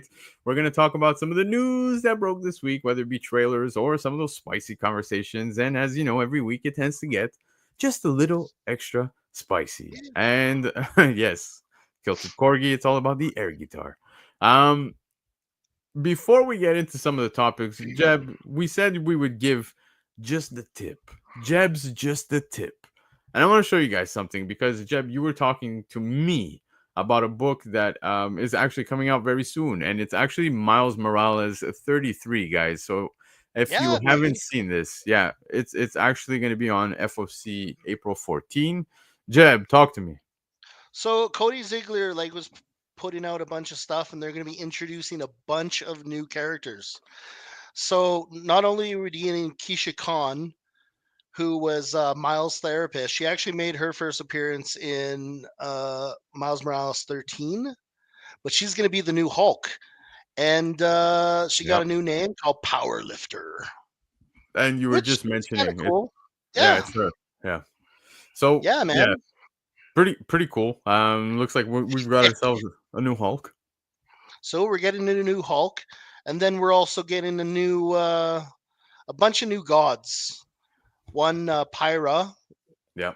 and the other one is something really Greek that I can't say properly. So I'm gonna have to go find it It's, because I it's, don't want to. I don't want to butcher my bro. it was a Spanakopoulos. Philomelis. Philomelis. There you go. Feel And me. that's another god, and he's on Team Ares. There you go, man. Which, So dude, this series has been nothing but awesome. The kinetic energy in Fred's art, killer, yeah, killer, killer, killer, killer, killer. pretty interesting design. I don't know if we're seeing the gamma flowing through her veins of her body. She doesn't seem to be transforming any different. Um, She's just getting she's not thick. turning green or anything. Yeah, she's just getting thick. Yeah, she goes from skinny cut to like Brock Lesnar. And I like the outfit. It looks cool. I like the fact they got some Chuck Taylors on. Like, who Yeah, doesn't own a pair of Chuck Taylors? I We I, all I do. really want to know. I want to know how the Chucks managed to stretch out with her. That's what I want to know. And then, like, right off the bat, they've been giving hints to this for a while since issue 13 because she's actually a protege of Doc Sasquatch. Oh, okay, that's cool. So Doc Samson, during Immortal Hulk, him and Sasquatch kind of switched bodies, and he became Doc Sasquatch. And yeah, man, and then she's a therapist like him. So that was this is gonna be a big one. Like that's a cool cover. I like that one. No, it is neat. That is definitely neat. I like it. So, That's Jebs, that's obviously going to be the big reveal panel probably at the end of the issue where like Buddy's like, I'm gonna fuck you up, and then boom, she catches that shit and she's like, actually I'm a Hulk. So yeah, just but just saying. But guys, that was Jeb's just the tip. He's giving you a little bit of an info Yeah, drop man. right there. So if you guys are interested in that, definitely pick it up. Now let's get into the hot topics. Of course, there's lots to talk about, and to kick it off, we're going to talk about Spider-Man Brand New Day. That's right, we officially Let's have a go. date, and it's going to be exclusively in movie theaters as of July 31st, 2026. Now, of course, people have gone crazy just based on the movie title alone, Brand New Mhm. Day. What are they doing? Well, they're picking up a specific issue that features Mr. Negative, and Yeah. that's been making charts absolutely everywhere. I would love to see Mr. Negative within the book, within the movie. Sorry, um, I think it would be a great character. There's people talking about the Glenn, the guy who played Glenn, to play Mr. Negative. Yeah. You remember Glenn from Walking Dead? Yeah. Yeah. I remember his eyes on the outside of his head. Oh yeah, who doesn't? Who doesn't? Boy, that was that was almost as sad as fucking. Nah, that was pretty sad. I think the Um, saddest moment was like the look at the flowers, Lily. So yeah, so this movie is supposed to take place after Avengers Doomsday, correct? That's So what I've heard. yes, you are correct, and I'm gonna just bring this up very quickly because here's what it looks like. May Okay. 1st is in 2026. We're getting Doomsday. Then we get in July 31st Spider-Man Brand New Day, and of course we're getting Secret Wars in May 2027. Now it doesn't end there because 2026 projects. It's looking like these are the content that we're going to be getting. We're getting Doomsday. We're getting Brand New Day. We're getting Daredevil season 2 apparently. Mhm. Season 5, I guess we could say now. Punisher has his thing that's coming out. We've all seen John Bernthal talking about how he wants to write his Punisher, so I'm excited. Yeah. For that. We got So Vision Quest. Apparently, that's going to be dropping in 2026. Again, this is all if things drop. yeah, and there's so many rumors going on with Brand New Day. I've heard Kingpin's going to be the antagonist. I've heard Mr. Negative. I've also heard that Anna Soria, the Spider Queen's supposed to be possibly a freaking contender for one of the bad guys because they're looking. Marvel right now is looking for a woman Yep. like in their close to the 50s, right? Mm-hmm.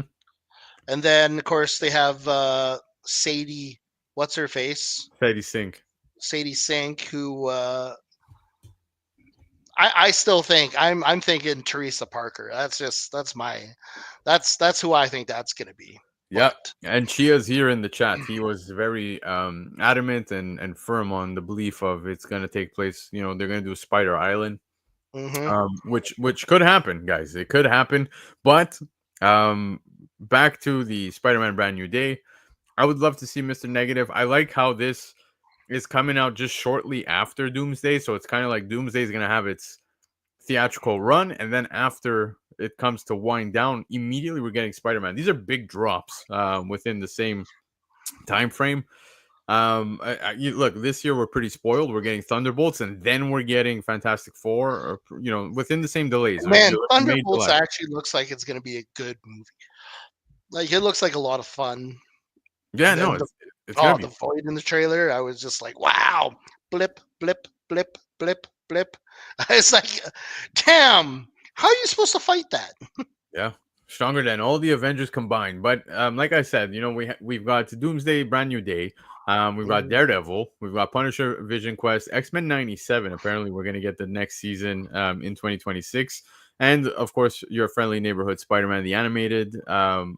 I always worry when it comes to the animated stuff because I would expect more delays on such animated stuff. So maybe those don't take place. Let's hope for it to happen in 2026. But Yeah, it's looking like it's gonna be a hell of a ride come 2026. And yeah, man, I'm excited, dude. I'm excited. I do imagine Brand New Day is probably gonna take place, slightly before and during the events of Doomsday, and then it'll probably tie in where we get, Peter Parker within Secret Wars. I could see that playing out, I like especially. uh, I like Chia there. He was saying that it could be Menace, and I liked Menace. Holly Hollister was who became Menace from Norman's one of the Norman Goblin things infected her. So yeah, she was a big part of Brand New Day. So that would be cool. Yeah. Again, would be very cool. I'd love to see any of this play out, but 2026 looking really fun. Good content dropping. It looks like a pretty intense year of content, like very solid. So, hoping that all of this plays out come then. Now, speaking trailers, speaking news, DC also had a nice, amazing teaser for the new Superman film that's dropping by James Gunn. We Hmm. got to see within this new trailer an amazing dog, Crypto. Yeah, Being a dog, dude, it reminded me so much of my fucking dog. Like if I was in distress, my dog would still be playing with me. yeah, he'd be like Yeah, I know. Like just pouncing jumping on. on you like that. It's like I don't need to. I don't stop it. Get off me. Yeah, but what I loved about this is, trailer where we saw more extended footage was we got to see the Fortress of Solitude, but it looked amazing. Hmm. Guys, I think visually this movie is going to be stunning. I know a lot of people are saying, they're not too crazy about Hal Jordan, or they're not crazy about like little stupid things that they're pointing out. And one of them being that apparently Superman's flying at one point and he goes cockeyed. Bro, if I was flying at that speed, I'd probably go cockeyed too. But anyways, um, I think the Fortress of Solitude looked amazing. Everything about this extended trailer has me excited about it. I do think it was interesting to see Crypto being a dog, right? He was just having a good time. He wanted to play with his Yeah, owner. And I don't know. I think that we're gonna get some of those feel good moments within the film. It's I normal. think James so. Gunn's good at that. He's good at that. I mean, like everyone, like I've heard nothing but a lot of hate on that trailer, but I think it's gonna be good, man. Just let it cook. Everyone needs to just chill out. Watch the movie. Once you watch the movie, you can go and criticize however you want, whatever, right? But yeah, it was a solid teaser. It should be fun. Yeah. I really felt like the Fortress of Solitude coming out like from the ground. Like it looked amazing. I think visually the movie's gonna look stunning. I don't know if anyone didn't walk away from that thinking that this movie looked great, especially inside the Fortress of Solitude. I don't know, man. What are you expecting anymore? I don't know. I don't Um, know. I'm just looking forward to Jason Momoa's Lobo.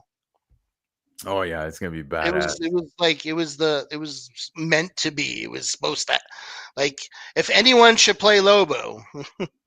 Yeah, exactly, man. I'm with Steve. Steve is spot on with this, Yeah. especially when if you guys are not following Steve on Instagram, check out Hip Hops and Me.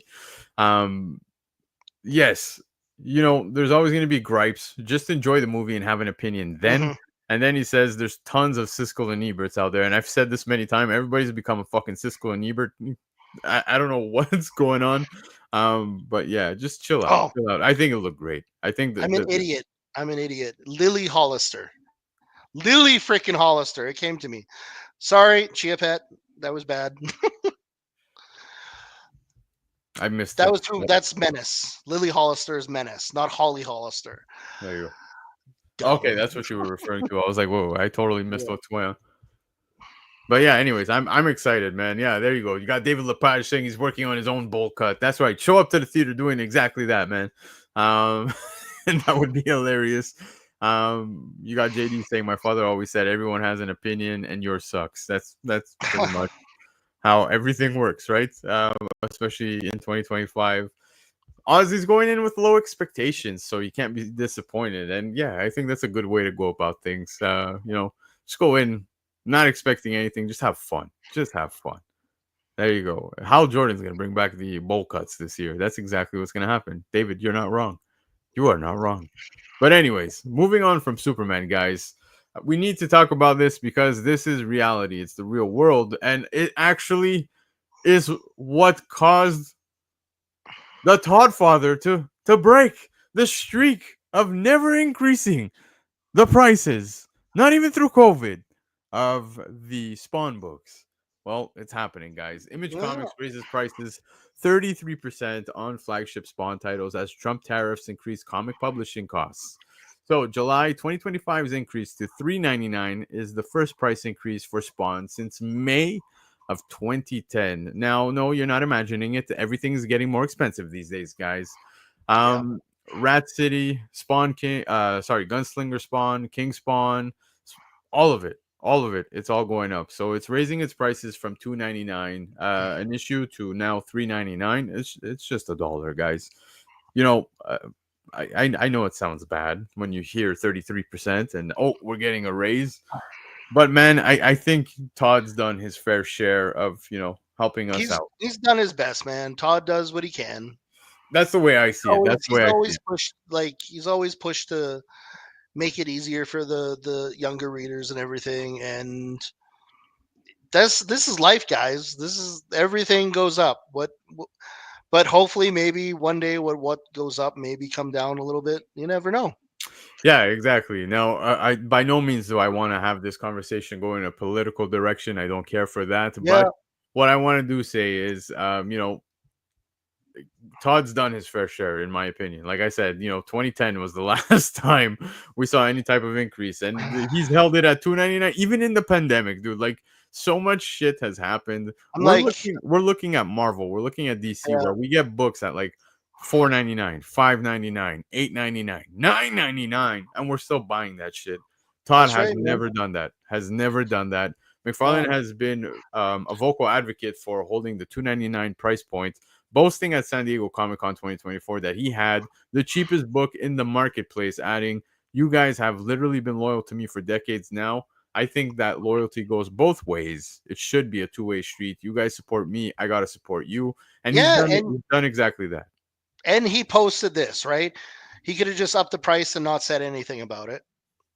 That just shows how much class he has and how much he cares about his readers and stuff. Being like, "Hey guys, sorry, but but hey, man, that's life's isn't fucking easy. You think Todd has it easy? I don't think so. I think he's still working hard every day, Yeah, busting his ass." exactly, man. So, one thing that's really cool is that they're giving us the heads up, man. And this is only going into effect in the month of July, guys. So we've got some Mhm. time beforehand.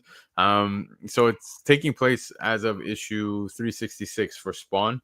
And yeah, man, there you have it. So it sucks, I guess, because Yo, he if he does his, because he said he's gonna do it one day. He said this. He does his Spawn Spider-Man crossover. I don't care what he does. Just fucking, just do that for me. That's gonna be it. That's gonna be the one. yeah, I I want to think see Violator and Venom together, and I want to see Spawn and Spider-Man, and I want to see a really cool scrap, and that's all I care about. I think that Derek summed it up so perfectly well, man. Is that people want to complain about 3.99 Spawn, then turn around and buy 3 copies of the 1999 Transformers sound chip books that I just spoke about over on FOC. Guys, you Hmm. buy what you like. It's very simple. It's The simple. You work 3.99 hard price for tag. your money, guys. Yeah, You work hard for your money. Buy what you want. yeah, exactly. And Harry in the chat saying still worth the increase. Paper quality is 10 times better than the Marvel garbage that we get, and you're not wrong, man. Um, guys, for the price increase, I'm not even phased. I'm really not phased. Like I said, since 2010 till now, that's 15 years of the Todd father holding it down for us, man, and keeping the costs significantly low. This dollar won't hurt us, man. So we're okay. We're still okay, guys. But anyways, We'll be let's okay. let's move on from the tariffs talk. We're gonna get into some other stuff. No, sorry, we're gonna stick with the tariff stuff because apparently it's also going to be impacting some other stuff. Hold on, let me pull up the slide. Um, Todd McFarlane's DC Multiverse gets price increase as import tariffs start to arrive as well. So, due to the 20% tariffs imposed on imports from China to the United States, some of the products will see price increases effective immediately. We have worked hard to minimize the impact and have limited these adjustments to only certain items. As always, our priority is to bring fans the best products at the most affordable prices possible. We appreciate your continued support and understanding. So, these DC multiverse figures that Todd McFarlane's been putting out for the longest time, Hmm. dude, amazing figures. As you can see here, I just threw up some like the Batman and Superman one, but it's getting a slight increase. It's gonna have a 27.99 price tag instead of the usual 22.99 price tag. So again, it's going up, but this is where we're at right now in the world. That's just pretty much it. There's nothing we could really do. No, man. There's not much we can do. I know I'm not going to go fucking stand out someplace and pick it. So this is what we got, guys. I am enjoying all the McFarlane like little the statues he's putting out, the 1 in 5 or whatever the inches are. But man, Oh yeah, yeah, I know which ones something you're talking about. You're talking about like the like the recent drop. Marvel ones. Yeah, Yeah, that dude, the Secret Wars 8th one is the one that I'm trying to scoop next. yeah, those Um, are cool. They got a Carnage one coming out that I'm gonna be grabbing 100%. Even though it's got white teeth. yeah, I came across one today. It was an Iron Man one. It was like $30 Canadian. And I was like, yeah, I was tempted. But Yeah, the ones with the comic books. I'm definitely grabbing because some come with a comic book, the Secret and Wars 8 does. yeah, so like we've seen the Toy Biz books freaking go stupid after years and years and years. Yeah, So this will be something else where it's going to be like, yeah, we should probably grab those, and then we don't have to go hunt for them later and pay exorbitant prices. yeah, no, exactly. But anyways, this is another thing that's being impacted. Nothing too crazy. Again, it's an extra $4. 100%. Yeah, GameStop is sorry, going to five. be more expensive, but yeah, you get your premium account or whatever. You get discounts at GameStop. So Yeah. But yeah, exactly. Oftentimes, I just wait for the Friday drops. I just picked up a Lex Luthor for $5 Canadian from the DC Multiverse. Like I don't care. I like this stuff. But yeah, anyways, keeping it rolling. Let's get away from the tariffs. Let's talk about this. This was a conversation I actually saw. It's just funny because Brian McClay and Swaggle did an amazing sit down where they started talking about something along these lines where some of the things that the publishers are doing, especially the big two. mostly Marvel. Are they ignoring fans, doing nonsense, etc.? And I want to go through some of the stuff that's coming out right now. And yeah, I see David Lepage is in the chat. It was such a great interview. I think Swaggle and Mhm. Brian McClay are just great together. I really think they are. Love having conversations with them, even via Instagram, Mhm. or I had the opportunity to share the screen with both of them, and it's been nothing but great conversations. Their sit down was wonderful. So if you guys haven't checked it out, I encourage you to do so.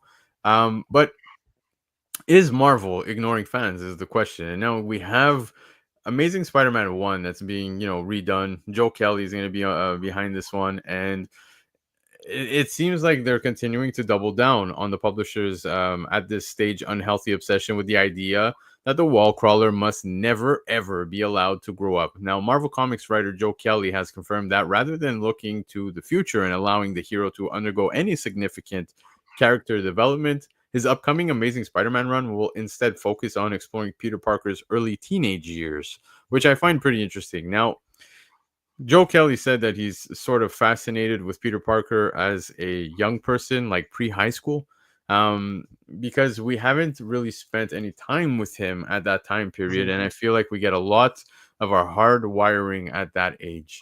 You hit that age where you're like 13, 14, and you start processing things differently. He continued. He lost his parents when he was younger, but what does Mhm. that, really mean to him as an adolescent? Does he act out? Is he more reserved? We always see him as the nerdy kid, but was he angry? Is the question, right? Because when he goes back to read those early books, Peter was mad a lot. So I do find it interesting because I think a lot of people I want to. don't. That's weird because I don't feel like Peter was mad a lot. He had a loving and supporting family. Like he had Uncle Ben and Aunt May for however long, and they were like solid role models, to do good. Yeah. So they never ever, depicted him as being a pissed off kid. Yeah, he's a nerdy kid who got picked on. So that would piss you off, but I don't know. I don't know. I think he's seeing something I don't see. Yeah, no, exactly. The story's not set on when he's young, kind of what Chiapette was saying. It's going to be done in flashbacks, at least from what I gather as well. But I agree with Deeds as well, saying the Amazing Spider-Man run, which unfortunately, guys, is the main run. That is the main timeline, and of course, we're getting books like Ultimate Spider-Man, where we're pretty much being fed, literally spoon fed, what we've always dreamed of for the longest time, right? An older Peter Parker married with MJ, has kids, settled down, and it's just obviously Yeah. a much more So, different take. But you know, on the main timeline things, I feel like it's kind of hard for them to deal with, and that's because we always go back to that deal with Mephisto, right? We're always yeah, going yeah. back to that. That's the main thing that kind. One one thing I think they should always be careful is how they do this. I mean, when they did the flashback thing, they need to be careful because that Norman Osborn Stuckian fucking Gwen Stacy thing that they did way back when and tried to make that canon was just not a good idea. So they need to really be careful on how they're messing up around with like flashback stuff. Yeah, for sure. I agree with Chiapette as well to a certain degree here when he says that the publisher should never listen to the fans. They should just tell stories that are great and entertain fans, but they should not listen to them. I agree, but to an extent. Like when something's shit, like please pay attention. Like, look, we managed to get Sonic to look the way he does in movies because they listen to the fans. That's all I'm gonna Yeah. say. So there's times where it is fitting and there's times where it's not fitting. But I don't know. I do, guys. ASM for myself has been the worst thing ever. It is hard to digest. As a big Spider-Man fan, it is hard, and I sometimes sit through the issues, and I'm like, Jesus fucking Christ, are they seriously going this route? There's many things that are puzzling, but I do want to see the character progress. Not, it doesn't have to be copy paste of what's happening in the Ultimate Spider-Man universe, but I do want to see him mature to a point where we get, a more adult type Peter Parker, dealing with fucking real life shit. And like, I don't know, man. It seems like even the villains that are coming his way and everything that's taking place, it just feels like boring. It really is boring. It's the They, best I way mean, I could I put it. feel like they're coming. They're gonna bring the roots back. I think they're gonna bring in like some of his harder like villains that he's had horrible times with, and then they're gonna bring back some fire. Like they're introducing that Hellgate character, and that guy Yeah, looks pretty badass. Hellgate looks amazing, amazing. I Yeah, hope everybody picked up that cover where Hellgate's on the cover. yeah, 100%. Cafu killed that, killed it. It's such a nice cover. Pepe Larraz's art. If you've had a chance to go through the previews, guys, wow, like he is so like I always talk about kinetic energy, and you need that in a comic, and you need like the flow, and you need there's a there's a panel or a page where he like smashes Rhino with a car, and Yeah, I I was saw like, that. I saw that. amazing, so good, because it's kind of cool to see because we never get to see like I don't know someone who has this kind of power dealing with everyday objects. Yeah, but It looks cool, man. no, Chia, I wasn't because Chia Pet's saying I haven't even read the issue. I'm not talking about the particular issue itself. I'm talking about Spider-Man in general. So I'm very hopeful for this new take on Spider-Man. I am getting tired of the volume resets at this point with Spidey because like it's just I don't think it's necessary anymore. But when it comes to Spider-Man, I do want to see things that are more like on a more serious level. You know what I mean? Like I'm Hmm. the new character is looking great. Like I really like I said, I hope everyone picked up that variant with him on the cover. But Oh, I'm super excited for Itsy Bitsy coming back. That was like the best thing from the Deadpool Spider-Man run. I thought that shit was cool. yeah, I'm excited for that for sure. yeah, I agree with David Lepage saying that the Bremio cover is just straight fire, which it really is. But Yeah. again, when it comes to Spider-Man, I feel like we're always tainted, not tainted, but because of the whole brand new day bullshit, we're always stuck having to deal with that up until today. And it's kind of Hmm. like, all right, well, I get that they want to honor this. You understand? Like they're sticking to their guns with that, and it's one of those things where it's never to be touched, right? Like we need to accept that as Spider-Man, readers and fans. Now, I find it interesting because let's look forward to what else is coming out. Here's an example. We have Gwenpool, right? Now, Gwen Stacy, in my opinion, alongside Uncle Ben, should never be resurrected. Now, I don't know what they're doing here with Gwenpool. If So the act, apparently that's a new character called Weapon X, like ex-girlfriend. yeah, I get it. That's fucking horrible. Um, It's not it's not great. It's not it, great. it sounds like a dad pun. It sounds like we wrote that while we were Uh, stoned. yeah, yeah. Hey, you know it'd be really, really cool if we get Gwenpool and then we bring in another one and have evil Gwenpool and comics. Yeah. So this is the thing, man. It's like for me, Gwen is to be dead for good in the main timeline of Earth, 616. When we get to, the Spider Gwen that we've gotten from an alternate universe, I'm okay with that. That's fine. But now we're getting Gwen back, and it is gonna be Gwenpool. This this is mind blowing because I think that the actual Gwenpool character is great as is. Hmm. I don't know why this is necessary. I don't know what they're doing because if you're gonna honor the whole stuff with Mephisto and it's like okay, that's to never be touched. Why are we touching this? That's a good question, my friend. And next time on Dragon Ball Z, Yeah, yeah, I'm just like I don't know. I don't know how to answer that, bro. yeah. But that to me is what's puzzling. So is Marvel really listening to fans, or they're just doing whatever the fuck they want? I think it's pretty Maybe clear. just It's the pretty. second one. It's pretty clear they do whatever the fuck they want. Exactly. So there's I don't even know why it's a question. Again, great conversation between Brian and Swaggle House. I hope you guys all take the opportunity to watch it if you haven't yet. But this is puzzling to me as somebody who's like looking at everything ASM related here. ASM, Mhm. it's like no, we can't put MJ and Peter together. We can't mature in that manner, simply because the whole deal with Mephisto. Yet, is Uncle Ben gonna come back in the fucking 616? Is this where we're headed next, bro? Uncle Ben's going to be Carnage. Probably. Probably. That's what I'm getting at, man. That's It's the just only I way don't it'd know. be cool. Don't get me wrong. I'm an idiot, because although I'm complaining, I'm gonna pick this up because I'm curious. I'm curious to see what they're gonna do with Gwen story wise and bring her into this Gwenpool character. But it's just, again, one of those things that is puzzling to me. I didn't see the need for this. And if I had to think of a way for Gwen in the 616 to come back, it ain't like this, dude. Didn't this version of Gwenpool is like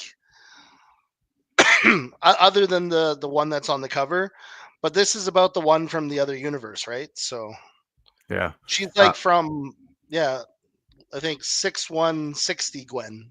yeah. Steve, it's what's his name? Fuck. Kevin Scott. Yeah, Kevin Scott is on this one. But yeah, anyways, so hold on, you're saying 6160 for what? For like it's the pink, Gwenpool, the Yeah, pink yeah, one. okay.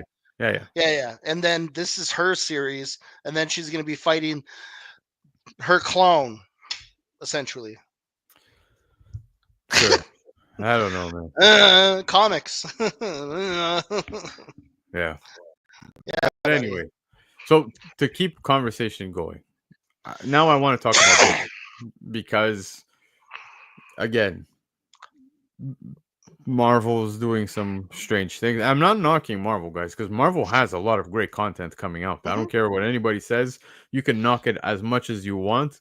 Marvel is fucking bringing straight fire with multiple series. Yeah. And it's not just Ultimate related, guys. It's not just Doom, man. Like, you were just talking West Coast Avengers, which is a great read. There's a lot of good reads, man, that are coming out. Mhm. Coming out. But Jeb, this was something that Okay. was huge for you. So talk to me about, hold on, Mary Jane Okay. becoming the all new Venom. So I'm gonna say right off, like, I'm sorry, everybody. I don't hate this. Right off the bat, I'm defending the shit out of this. I do not hate this. I think this is a very interesting story, only because of the aspect of it, and it's basically the odd couple. So you have these two people who absolutely freaking hate each other, absolutely despise each other, and they're stuck in a scenario where they don't have a choice but to be stuck together due to whatever circumstances. I gave you some panels to I don't know if you can show them. Of course. So here we go. So we got these panels here, and I knew something was going to be there was going to be something weird. Like I say, I basically knew this was going to be MJ like weeks before. We had this figured out like a long time ago, and this all happened during Venom War.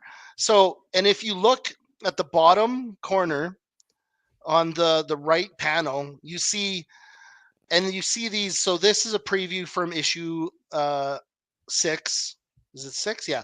So this is a preview from issue 6, the origin of the all new Venom, and you see that every time Venom takes himself away, somehow he's getting sucked towards Mary Jane, Yeah. and it's all because of the jackpot device and whatever it did. So it's not like they want to be in this situation. So they're just stuck in it, and I just find it super interesting.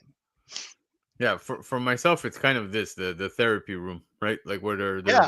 they're going through a counseling, and it's like he's just sitting there, and the symbiote is taking on its own, right? Like, we like kind of, dude, this isn't news. We saw it even in the Venom movie, right? The Yeah, yeah. symbiote, it can be on He's his own. so it's cool, man, because like this is one of the first series when yes, Mary Jane is the host, but Venom's been in the driver's seat.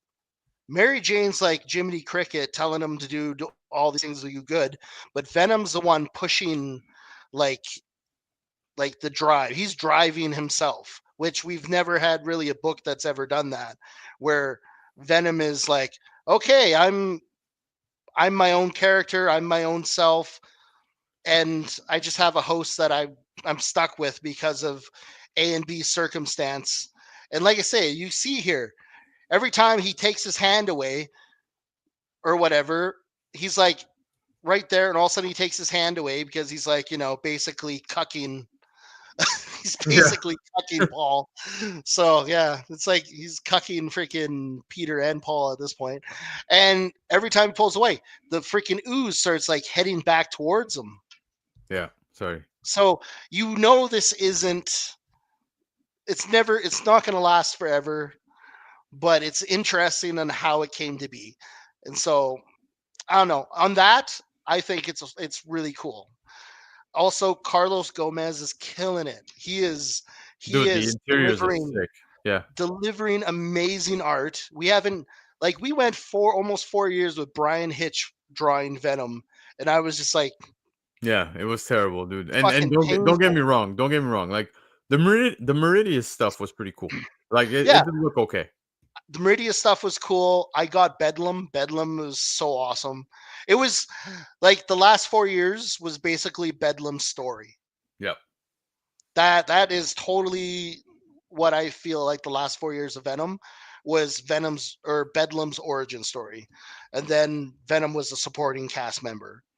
Because we never really had like Dylan would lose Venom, then get him back, then lose him, and then get him back. Yeah. And then hopefully this will be, like I said, it's MJ with Venom. It's not going to last forever, guys, so we shouldn't panic. Uh, but yeah, man, that's my thoughts. Like I think it's an interesting concept. Like I Venom think was always supposed to be a girl in the first place. The first host was always supposed to be a female. So now we're finally getting the first female or the second female host if you count Anne's like 3 issues that yeah. she was Venom. Yeah. Now you bring up a good point when it comes to this, simply because you mentioned how Venom himself is functioning without a host, right? And we Yeah, haven't really seen much of that ever when it comes to comics. And I think that approach for the story is going to be interesting. That is where I can see a light at the end of the tunnel, right? It's like, oh, okay, now we're going to get such a story. Clearly, we're going to see the exchanges with MJ. The jackpot stuff is pretty interesting, but yet at the same time, for me, it's mostly the trauma she's gone through with the symbiote, right? Her yeah, whole life. You go yeah, back to Secret Wars. Sorry, you go back to when Spidey, Peter Parker donned the symbiote, right? Like there was a lot of yeah. fucked up shit that took place.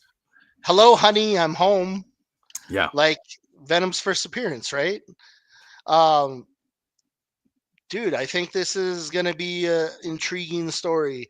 It's like, okay, Al Ewing, he kind of bounced around a little bit with the whole time travel, all that shit story, but now I think he does better as a grounded street level kind of, and I feel like that's where the direction they're going. More street level. We're gonna see definitely a lot more like family stuff because it was cool, man. It was cool to see the sleeper Venom team up.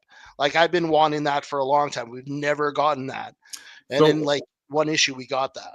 yeah, now you're mentioning Sleeper, and I want to talk other symbiotes, because do you think, although we always thought Paul would probably end up with the being the Venom host, do you think Yeah, he ends up with the symbiote? I have a feeling he's gonna end up with Toxin because he's like one of the only symbiotes that doesn't really have a host. They haven't brought up where Flexo is yet. Hmm. We know that Normie and Rascal are with the Avengers Academy kids. Yep. And yeah, so we don't know where Flexo is. We know that Lee Price is coming back because they kind of brought him up. And Lee Price is stuck in a containment unit in Alchemex. So it's only a matter of time till he pops up again. We don't know what happened to Bedlam Yeah. because he ate the other king, so we don't know where he is. So that will probably pop up again. Um, yeah, man, this is like I said, this is an interesting story. People and like it just solidifies that Paul's the greatest villain Marvel never meant to make Yeah. You're not wrong. because now all this shit is his fault, technically. Yeah. If I read about the jackpot device being the what caused all this, Paul's fault. Yeah. Yeah. You're spot on for that. But if you were to ask me, like I said, we're gonna talk about it. Am I happy with the way this panned out? I'm not. I'm Yeah. still to this day not. I'm not happy with how it played out. Especially with the way it was advertised, how it was gonna be either Madam Mask or Robbie Reyes, or were we gonna get You um know, and Al Ewing kind of went in there and he said, and he's like, I never once said it could have not been Mary Jane because he said that it was Dylan's suspects. These were exactly. Dylan's suspects. And Chiapet told me the same thing. He's like, Yeah, dude, if you paid attention, these were the suspects selected by Dylan, Dylan. not by Marvel. Yeah. So So people are really pissed off, but people didn't read all the stuff beforehand, you know, when they were exactly. soliciting this and bringing this out in the forefront. So Dude, I was one of those. Like, don't get me wrong. Like, okay, I am aware that it was Dylan, but I feel like Marvel was campaigning it as it's going to be one of these four, especially when we got the reveal for the Clayton Crane covers, where we got four, and it was all four of them. So I'm like, yeah, fuck, okay, that's it. It's one of these four. So I felt like this is the direction we're going, and then they came out with this, and I was like, are you kidding me? They completely swerved it yeah, in such and a weird way. I was actually rooting for Luke Cage. I was like, he's the mayor now, and he needs a secret identity. Yeah, So I was rooting for Luke Cage. Also made sense that so like they also need to explain a lot more stuff because when Venom got shot with the Ganrak, the anti-carnage or whatever, he also had the spear, and the spear caused his body to become toxic. And then he ejected Dylan because yeah. Dylan's part symbiote. So I guess that kind of like solved itself because Mary Jane's not part symbiote. Huh. Well, I just solved a problem that I had in my head. I love it. I That's was it. like, oh, okay, yeah, okay, that's fair. Yeah, but it's one of those things where although I do see why people are frustrated, including myself, it all ties into the conversation of does Marvel give a shit? And Mhm. I think they do, and I think they don't. I think they listen, but they don't entirely listen. Spider-Man, unfortunately, we're always going to be tainted by that deal that took place with Mephisto, and until something Mhm. unfolds where that completely gets wiped out, I feel like we're always going to be stuck with the fact that he and MJ will never come together. Now, will I And see? Do I see do them I? coming face to face? Yes, this is Yeah. going to happen.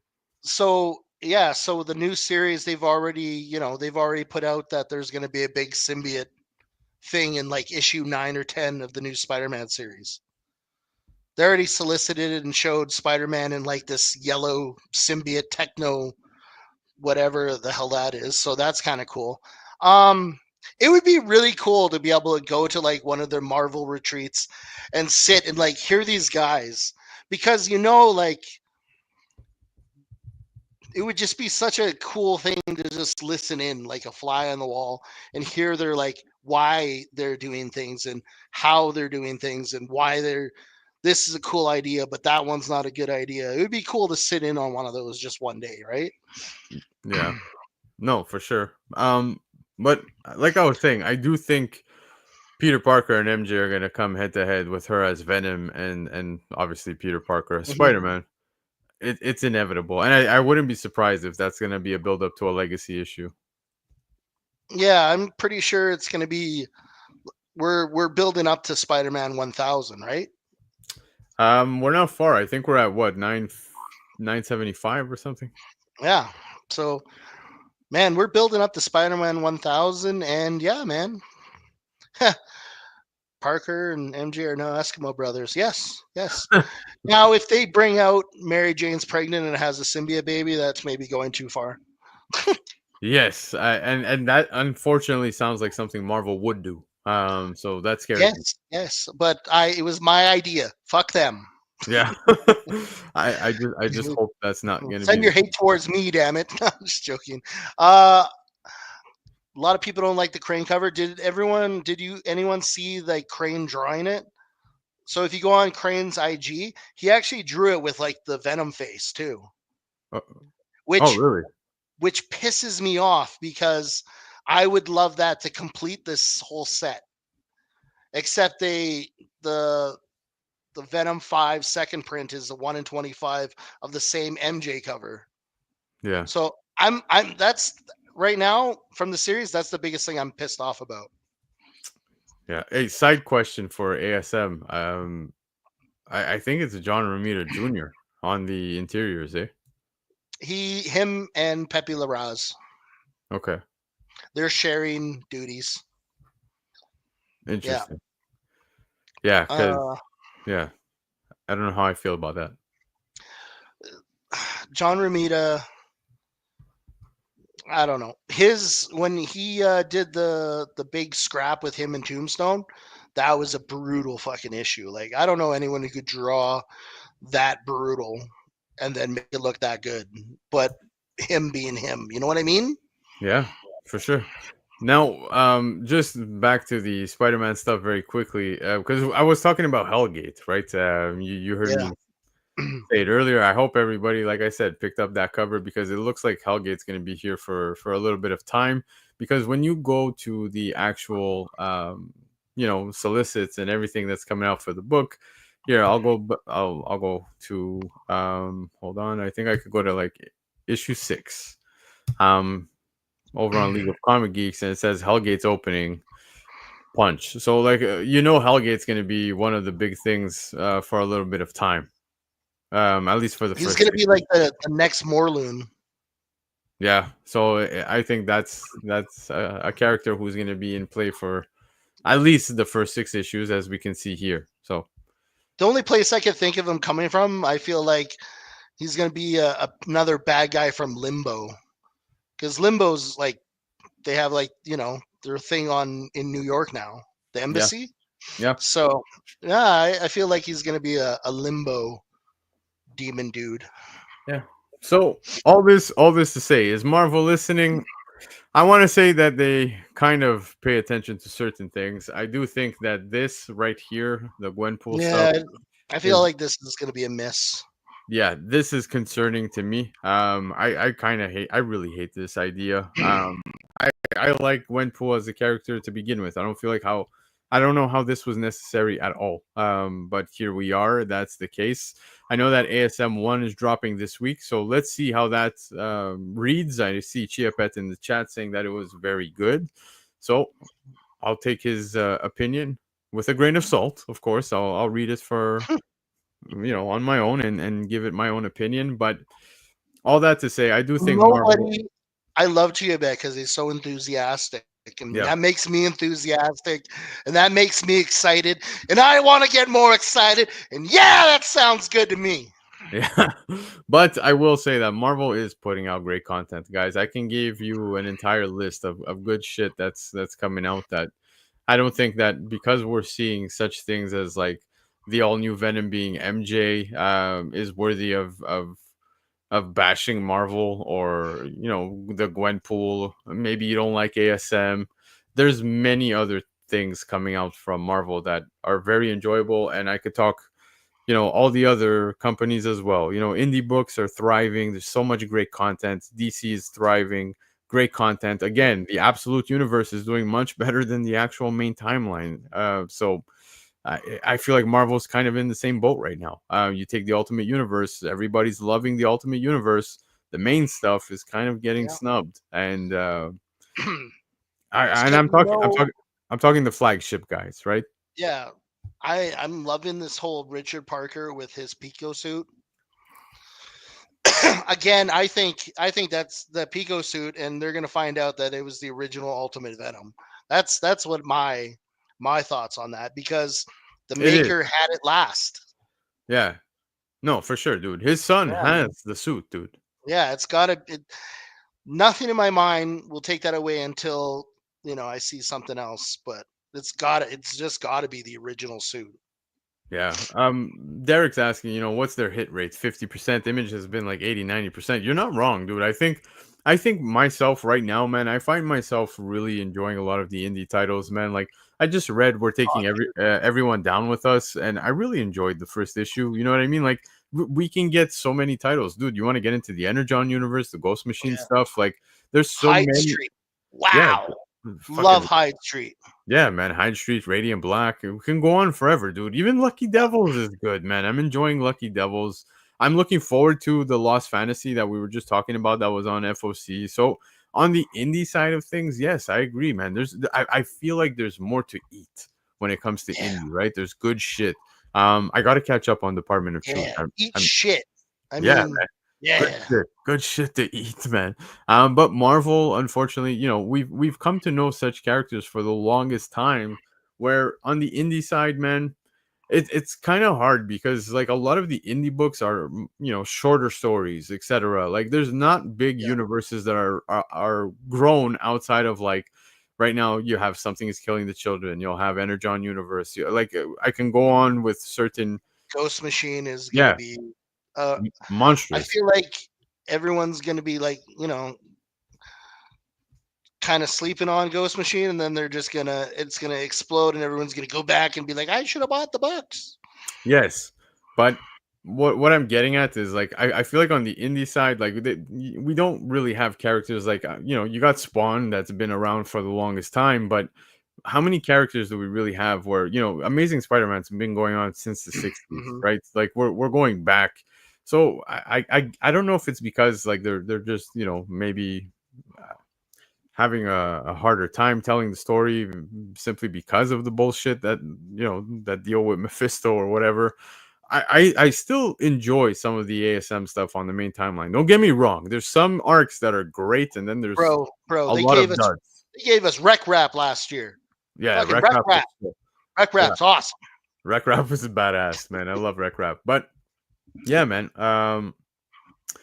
You have Kilted Corgi saying, "Why is Invincible hot? It's different," and it was, man, and it pushed the limits, man. It really took things to another level, man. Robert Kirkman did amazing things with Invincible, right? And look, that came to end, right? Now we have, let's say, the Battle Beast that's coming out relatively soon, but it came to end. The Invincible story run came to end. And that's not taking place for a majority of the big characters over on Marvel. So I expect duds in between. It's fine. Am I saying it's excusable? No, I would love great stories all the time, but take what we're getting right now, the Ultimate Universe and everything we've got, dude. I'm happy. We're getting a breath of fresh air. It's happening over on DC as well, guys. Yeah, The Absolute Universe is a breath of fresh air, yeah, right? So again, I don't hear anybody talking about Batman. Hush just fucking came back. Not many people talking about it. which is Fucking crazy to me. Hush was such a good story. One World Mm, Under Doom is taking place. Nobody's talking about it. no, You know what I mean? and then maybe people aren't buying as many comics as they used to. Yeah. If things aren't talked about, I just feel like maybe they're just missing it or whatever, right? It could be the thing, man. It could be the case, but regardless, I don't think that comics are in a bad place or people are not paying attention. I'm enjoying the content that we're getting. I select what I Mhm. enjoy. I do agree with Leftero saying that there's too many books. Anyone saying otherwise, I don't think is reading enough variety. And I myself, guys, Mhm. I do content for hanging out really and just shooting the shit with you guys, the chats. A lot of you are regulars here. A lot of you are friends outside of comics, outside of the YouTube space, and Jeb, including yourself. Like we have group chats where we're always active communicating. I Mhm. do this shit because I just enjoy the books, right? I enjoy Yeah, man. comics, and I will be the first one to tell you that although I try to bring as much information as possible, it is so hard, and I'm There's so a lot. thankful. Yeah, I'm thankful for people like Jeb. I'm thankful for people like Lepteros. I'm thankful for people like Chia. Thankful for everybody who brings a little bit of knowledge, information, because yes, there's let's say Swaggle Haas is and I bring up Swaggle Haas because like he's one of the bigger guys within what we do, right? And I appreciate his content because Yeah. he's talking multiple perspectives on, let's say, the financial side. He's talking about the important things that are happening within the hobby, whether it be via Diamond or CGC, etc.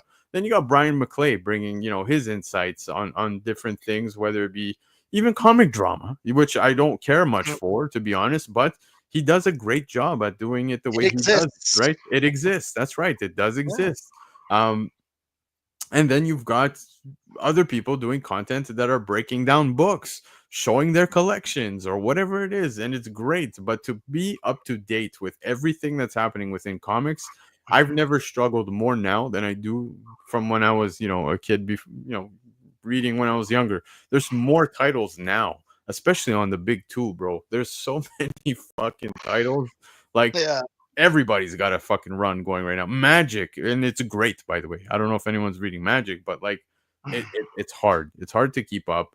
There's a lot of content out there, and when you narrow it down to what you like, I think it becomes more enjoyable. Just read what you fucking like. I know it's a saying that we Mhm. say so cliche and so often, but if you're trying to It's keep up true. with yeah, if you try to keep up with everything, man, you're gonna read a lot of duds along the way. Even on the indie Yeah. side, guys, I praise the indie side. Derek's saying 80%, whatever. Um, Mhm. there are duds. Don't get me wrong. Like, I ain't gonna be reading fucking Sam and Twitch, but I will tell you that I enjoyed Grommets. You know what I mean? Grommets was for me. Maybe it wasn't for everybody. Never read grommets, but I agree. There's no see. This is the thing about comics. There's something for everyone, Yeah. right? And doesn't always mean that everyone's going to read everything, and that's just the way it is. But there's a little something for everyone. Amen. I think we could end on that. Amen. We say amen. Amen. There you go. So there you have it, guys. That was the hot topics. That was the show. Thank you so much for coming to hang out. Jeb is in the middle of a big move. So Jeb, I wish you a safe and a tireless move. I hope Yeah. it's not going to tire you too much. No, no, Uh, I'm like I said, this year paying for movers. I ain't wrecking my back this year. My yeah, big back don't need any more cracks. yeah. Please, we need you. I want you to come back. Hopefully, when you come back, we'll see a whole new layout behind you. You're gonna have That's I'm, yourself I'm all gonna your work Venom on it. books back. I'm gonna work on it. This is actually kind of fun because I don't usually put out my weird obscure books very often. Every book back there is the first appearance, but you'd have to figure out which one it was. Yeah, I'm just gonna claim anyone that's there. Give me that one. Just give me that one. But yeah, man. So guys, I just want to remind you before I let Jeb and all of you in the chat go. I did say at the beginning of the show that there's a giveaway, and that's right. This giveaway is a CGC 99 of Transformers 13. Fucking beautiful, beautiful, beautiful cover of Megatron. I love this cover so much. I don't even own a fucking 99, and I'm giving away a 99 on the show.